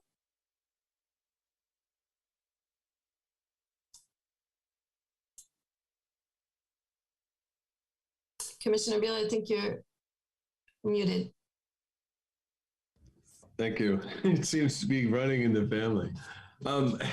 Has everyone had a chance to look at the document? Do we have, I guess, Commissioner Martin has a comment. And he is muted too. Yeah, we're doing questions now. And one question I have is there's, with the new template, it seems like we're supposed to say whether certain things are required or desired. And so I was wanting to hear from Isabel, what kind of things meet the required threshold? Because, for example, an item like AB 2404 status, I don't know, I mean, are we legally supposed to hear that, or isn't that supposed to be communicated to the public one way or another? Also, the Measure M funding, wouldn't that be that regular report? Is that, or something, isn't that required to have some sort of oversight for the public on bond measures? Something like Albany Creekside Park Master Plan, support and implement that. Wouldn't those be considered required, or is it because there's like some other mechanism a city could use rather than going through Parks and Rec that it's not technically required for us? It's required by the Parks, Recreation, and Open Space Commission. So, and it would have to be included in the municipal code or in an ordinance or resolution. So the only item that fits, that definition would be the review of street tree removal applications. Everything else is desired. Yeah, exactly. Okay. Okay, so thanks for clarifying that. In the list of things from the item number 1 on our list of the provide input on the update to Parks, Recreation, and Open Space Master Plan, I was wondering if staff could clarify, did we complete A through C but not D and E? So you're looking at one-time action items? Yes. Provide input on the update to the Parks, Recreation, and Open Space Master Plan? Yes. Okay. Yes, provide input on. Well, as part of the Parks Master Plan, I mean, there's going to be further input, for instance, on Peggy Thompson Pierce Street Park when the project of, the amenities project, the actual planning for the park, comes to the commission. But as part of the Parks Master Plan, A through C have been completed. And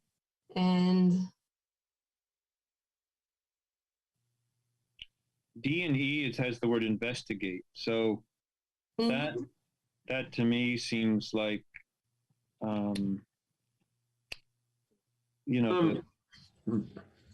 the master plan addressed those. And so one question is, did we finish our work on those for the master plan? So I wanted to interrupt here. Aren't we supposed to be talking about our proposed amendment to the work plan? I mean, are you suggesting we put more stuff in this proposed amendment? Or I don't think we're supposed to be going back talking about the whole thing. So we have two proposed things and we have a new format. And okay. So that's what this is related to. Okay.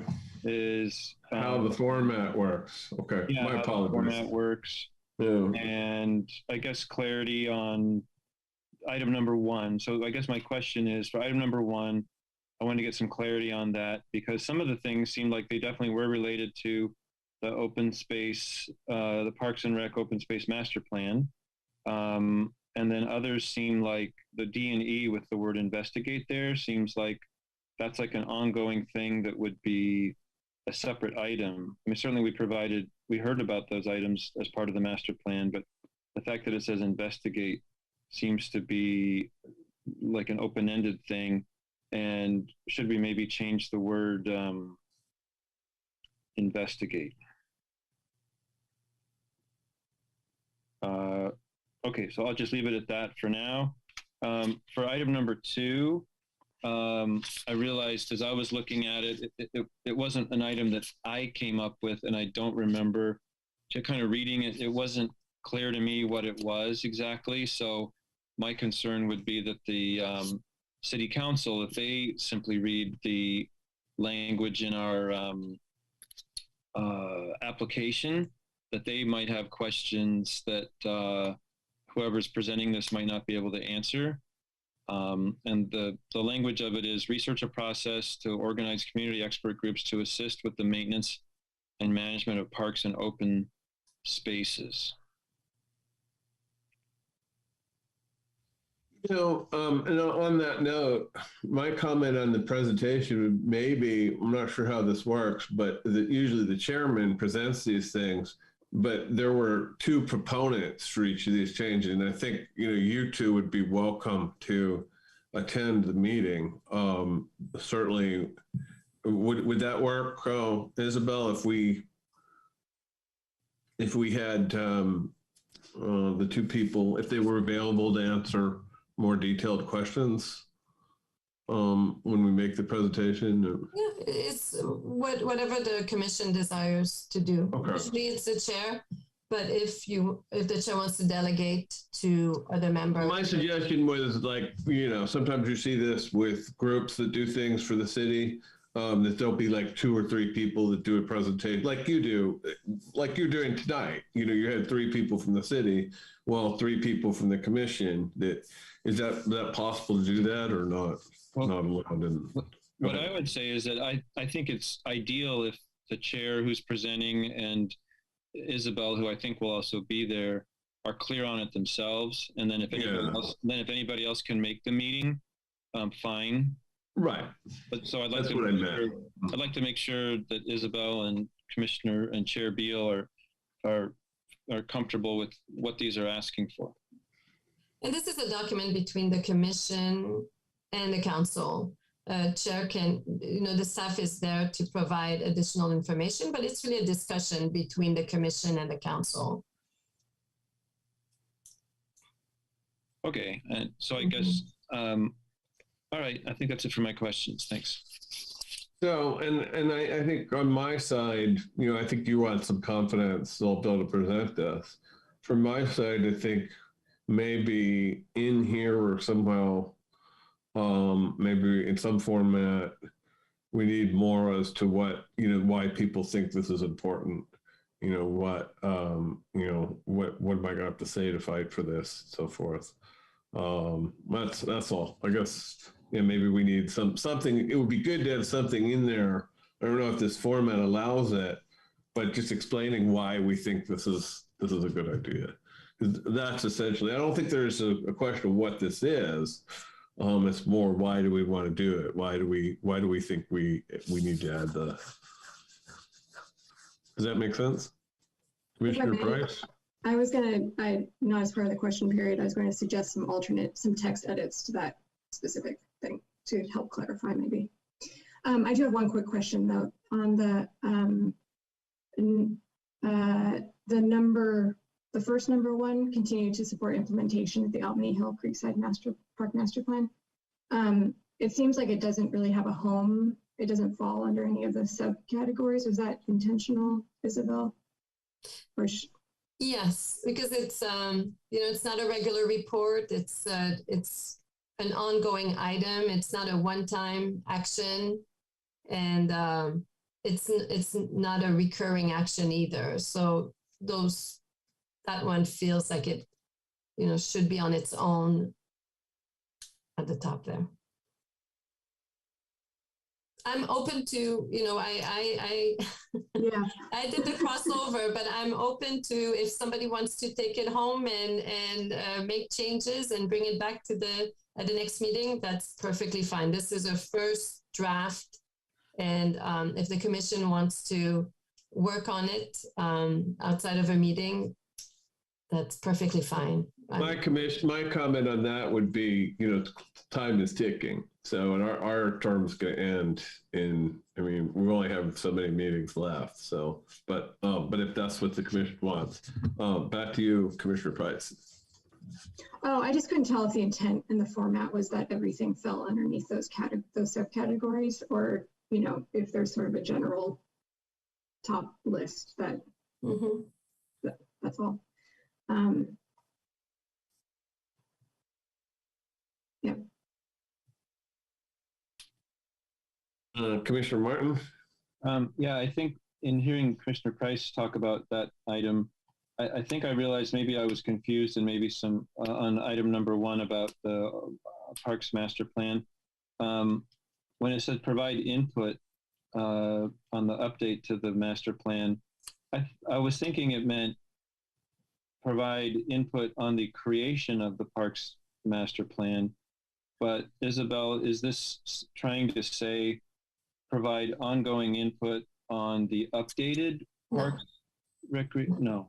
No, I've used the exact language that was in your previous work plan and basically put it into the new template. If the commission wants to make, update it further to make it more current, that's certainly something that you could do. But that can also be done, at the end of your term, once you can list all of your accomplishments. So I think the main goal of these revisions is to include the 3 new items. And because there was a new item, because there was a new template adopted by council since your work plan had been adopted, then the the revisions need to be included along with the previous items into the new template. Okay. So that's what makes it a little tricky, I guess. Okay, so thanks for clarifying. So that item 1 on the one-time things, that was for us to provide input on the creation of the update to the master plan. And, that process is finished, but we may want to revisit. I guess we'll be able to revisit this at the end of the year anyway. Mm-hmm. So I don't have any other questions about that. Hey, other commissioners want to join the party? No one? Okay. So I think, yeah, I think we should leave it alone. That's the only way, effectively we're going to be able to get this done in time for the commissioners to actually work on this item. Because we've got to wait until we can get in front of the city council and get them to approve it and on to our next meeting. So, so I would, well, do we have a motion? Do we want to go to public comment real quick? Oh, yeah, thanks. Saved by Commissioner Abbott. Let him in. Hi, good evening. Thank you. Let's see here. So I would just like to make a friendly amendment, if possible. We spend a lot of work on these pickleball courts, and I know we have the dog park, which is great.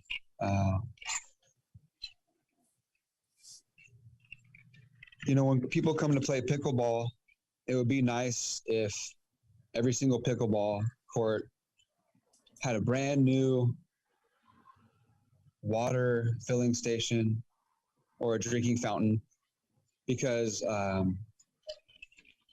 play racquetball often at the Harbor Bay Club for many years, and in Alameda.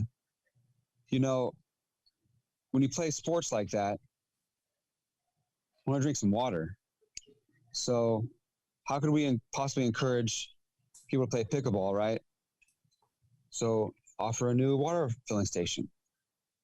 And that's what we could be doing for our community, is putting water filling stations and drinking fountains everywhere people are, right? At the dog park, at pickleball courts, right on Solano. I mean, I'm over here participating in this meeting, sitting at the table in front of a pizza restaurant next to a hamburger place. I don't see one drinking fountain or water filling station on Solano. And we have Solano Stroll often, and I would really like to see a water filling station on Solano. Apparently in Spain they have water filling stations. Right here in front of the post office, somewhere connected to the building, an exterior, and we have water lines running right here underneath the sidewalk. I'm sure if we could put up these bike racks everywhere, these metal bicycles, I'm sure we could put up a metal water filling station or something for the dogs, they can drink out of a bowl on Solano or on the Albany Greenway, where people often jog and walk. Every single block or mid-block would be nice, right? At the little kids playing area or the adult exercise equipment for outdoors.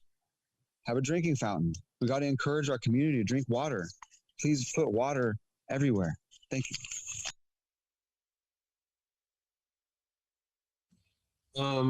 Okay. Any more comments from the commission? Any more public comment? I'm sorry. Oh, okay. Sometimes I see the screen. Commissioner Price. Okay, so for the review the amendment, the second amendment, I put together some alternate text just to try to help clarify it. I know, as Isabella, you pulled it from the master plan, and I think we talked about this last time, and it seemed a little bit clunky. Well, I called it from the motions that were made. Right, and okay. But I think during that time we kind of talked about it, and people are kind of like, what? Maybe we. I went back to the meeting and got the exact motion. No, totally. I'm saying that the conversation was sort of like, what are we trying to say here? Anyway, so I gave it some thought. Okay. And I think that my sense, and you all can weigh in here, my sense was that the intent was that we wanted to research how the city can engage and coordinate efforts with and improve community outreach for existing groups that already are performing these kind of maintenance stewardship activities, volunteer activities. That's to improve sort of the coordination between the city and those groups and between the groups themselves, and also improve outreach within the community for engagement with those activities. So that was sort of my general premise of understanding. Does it make sense? I can actually share my screen if you all want to see the actual text. Does that help? Is that possible? I think where we could go with this is if at the end of this discussion, you'll be able to propose to move that we change the text. So go. I would say go ahead and do that. Go ahead and share your screen. Show us if you have it, and then you'll be able to move that we'll be able to have a motion to change the amendment to. Does that make sense, Isabel? Or yes. Yeah. Okay. Okay. Proceed. I don't know if you guys are seeing this right screen or not. Are you seeing the PDF right now?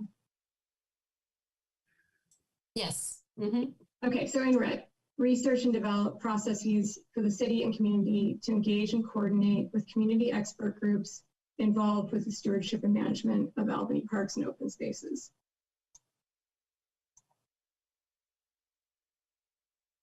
Is that more clear? Oh, I see. So the difference is this stewardship. I see there's this word stewardship. Stewardship and management instead of maintenance and management. Well, I think that my main point was that it's about the engagement between those groups which are existing and the city and community to improve involvement. Okay, well, I for one, I like Commissioner Armendariz's wording better.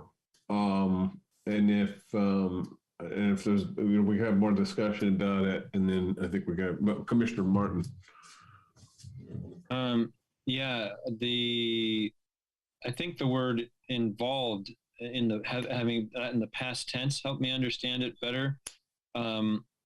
Because I think what you're trying to say is this would take groups that are already involved with doing these things in the city, maybe Friends of Five Creeks or the, I don't know what are the groups that are already doing things, and finding ways to coordinate them. Is that the idea? I think that's the idea. And to just improve, I think, the understanding of the community at large, that these groups exist and that they have these activities in the parks. It's both sort of like an outreach and engagement and actual like coordination of activities. Because I think one thing we want to make sure that it's like, you know, we ourselves are already a group of residents who we may or may not be experts on, you know, the various, you know, the parks, but we are providing input to the city and things like that. And we're appointed, there's a whole process for that. And that this item wouldn't be like another panel of people providing input that's, you know, in some other way that's not formally recognized by the city, or it sounds like you're not saying it's that. You're saying that it's groups that already exist and getting them, yeah. It's more like tools and resources, I think, opportunities for improving the communication and engagement with those existing groups.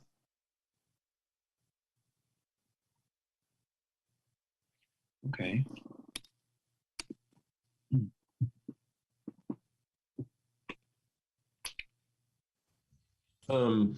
So I think, where do we go? More comments, motion? What do you got, guys?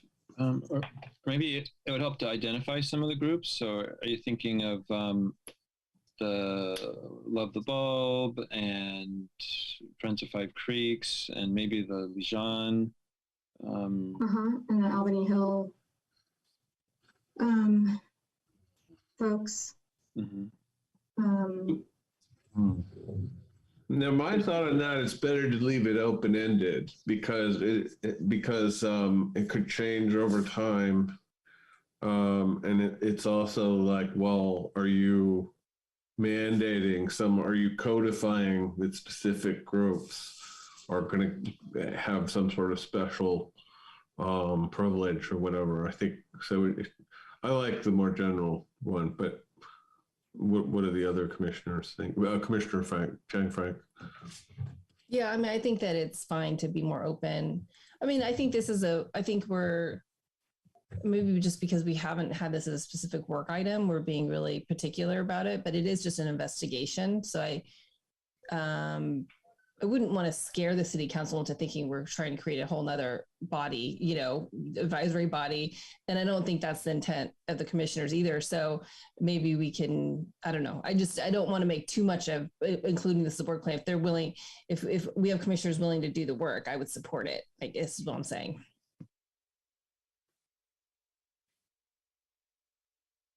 Commissioner Abbott.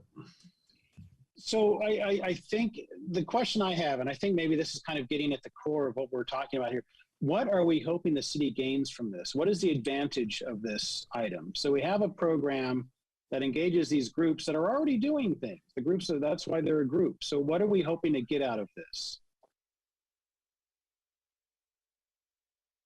Well, Commissioner Armendariz. So I just wanted to, looking back at the master plan and where this sort of comes from.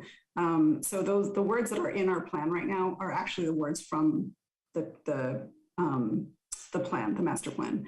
So in our work plan are in the master plan, but what's below it, what sort of further goes on to further describe is about bringing together groups who are already doing maintenance. Maybe I think it says, if you guys don't mind me reading this, it says development of a public directory of local volunteers and community group for parks and open space management coordination. Could take the form of an e-newsletter, notification, widespread social media calls to coordinate community organizations involved in the management and stewardship of parks. So I like Commissioner Price's language because it pulls in that there's already groups existing. And I think that the goal is to try to coordinate the efforts, or at least understand how the city could coordinate the efforts and come up with a process for doing that. So I think there is the piece of like, maybe there's parks that don't have volunteers that, that could be part of it. But then coordinating these other groups and helping, I think I mentioned this at the last meeting, for people who don't know how to get involved in volunteering and doing maintenance at the parks, there are these groups that exist they may not know about. So I think that's the goal of that. Very clear. Yeah, Commissioner Abbott. Just real quick, I think that thank you so much for bringing that forward, Commissioner Armendariz, because I think that second paragraph really spells it out. And coordination was just one small part of it. It's really creating a directory so people can find a place that they can help. And I don't see that as part of what we're talking about. I don't see that as part of this language. So notification of events that are happening, and building and supporting those groups. I'm pretty sure some of those groups don't want to be coordinated by the city. But I'm sure they'd love to have us publicize them and direct people their way. So I'd like to see more focus kind of in that direction.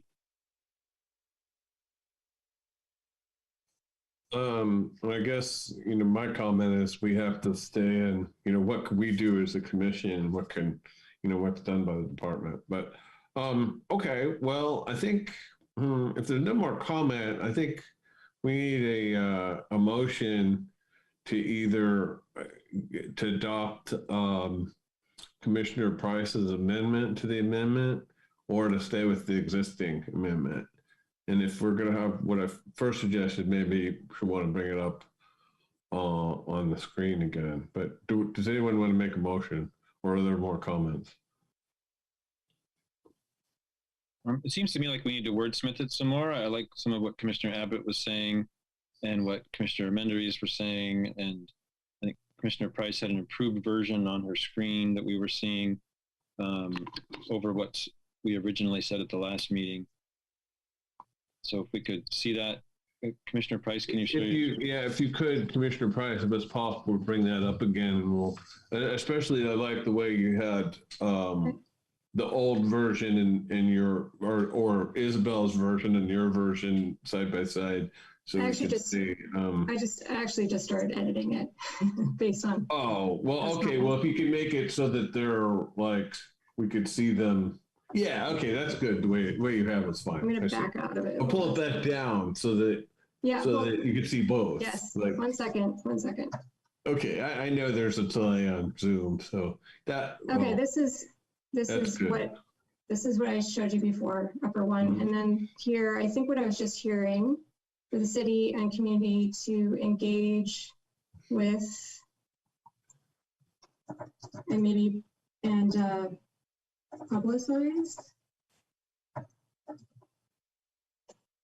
I was thinking like support and coordinate rather than public, just make it support, which could cover publicize. Supporting here.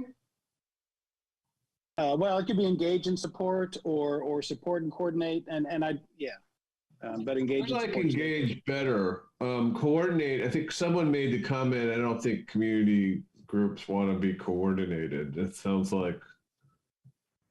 I think they like. Agreed. Yeah. Yeah, they like to.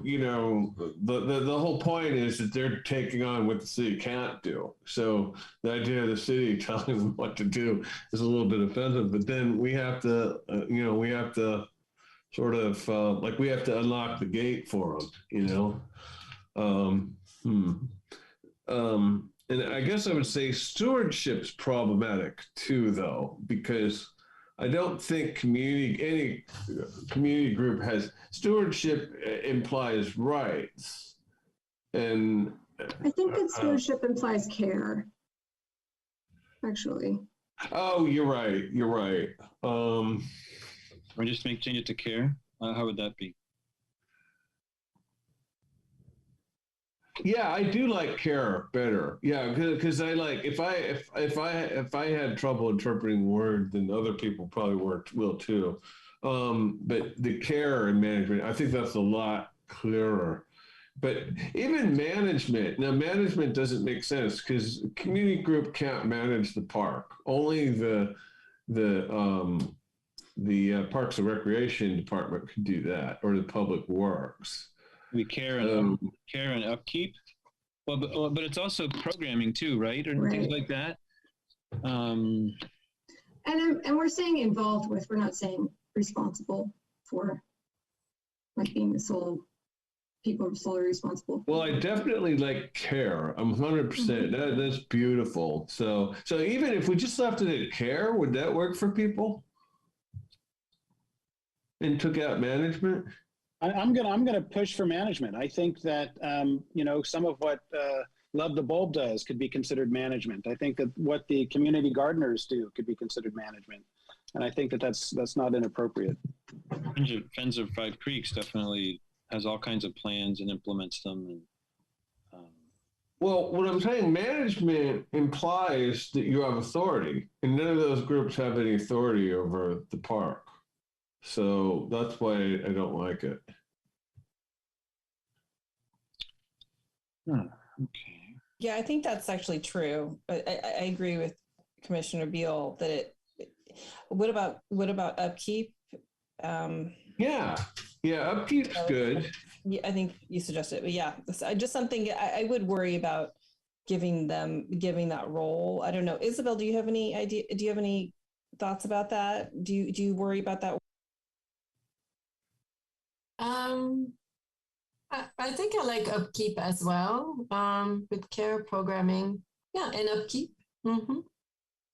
Yeah, I like programming stuff because I was trying to think, how do we incorporate Love the Bulb? I know Love the Bulb does some native plantings and things out there, but also programming, and that looks good to me. And thanks, Commissioner Martin. What that just gave me the idea. I mean, although I suggested we don't specify the specific groups, in our thinking right now, there's no reason we can't do that. And I'm thinking there's 3 specific groups. And you mentioned Love the Bulb, but also there's the Albany Hill, and there's the Friends of the 5 Creeks. So if whatever language we put in here encompasses what those groups do. And I think it's hard to come up with 1 or 2 words that do justice to Love the Bulb, because they do a lot of things. But I think care, programming, and upkeep is good. Go ahead, Commissioner Kent. I was just saying the Blue Glove group, whatever you're called, those guys would be on this, right?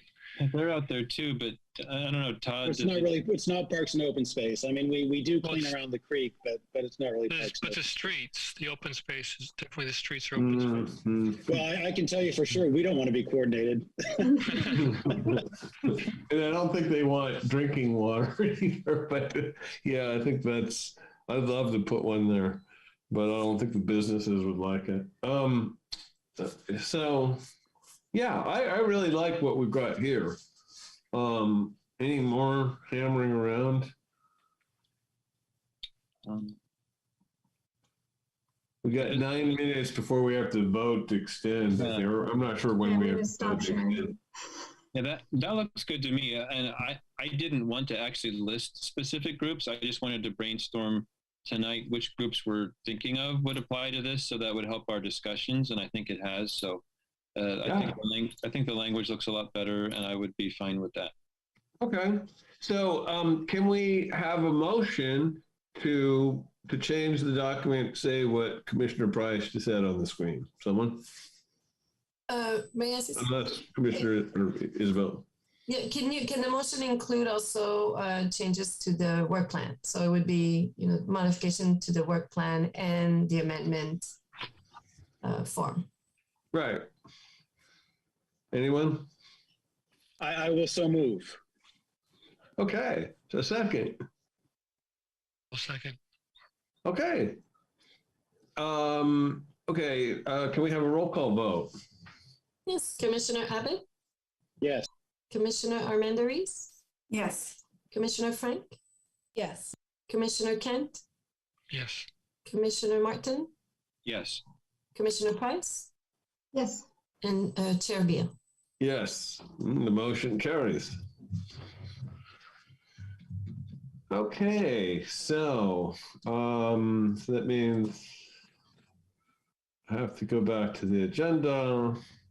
Future agenda items. Is there anything that anyone wants to bring up that maybe we want to talk about at a future agenda or a future meeting? I wanted to ask Isabel what she knows is coming up on a timeline so far. It sounds like the trees on Albany Hill was now scheduled for next month. Anything else that you know of that should be on an agenda soon? Well, I think you're going to have SSB is going to come back to you in April, as well as the work plan. Once it's approved, I expect that it's going to be approved by your next meeting. and then the presentation by Marco as well.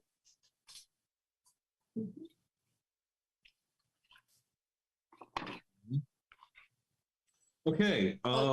Any other commissioners? Oh, go ahead. Yeah, and there may be tree applications, I think, for April or May. Mm-hmm.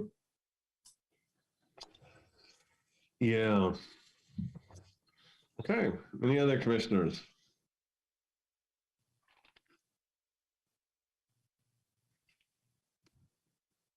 Okay. I guess our next meeting is the first or second Thursday in April. And with that, we'll adjourn the meeting. Good night, everybody. Hey, bye.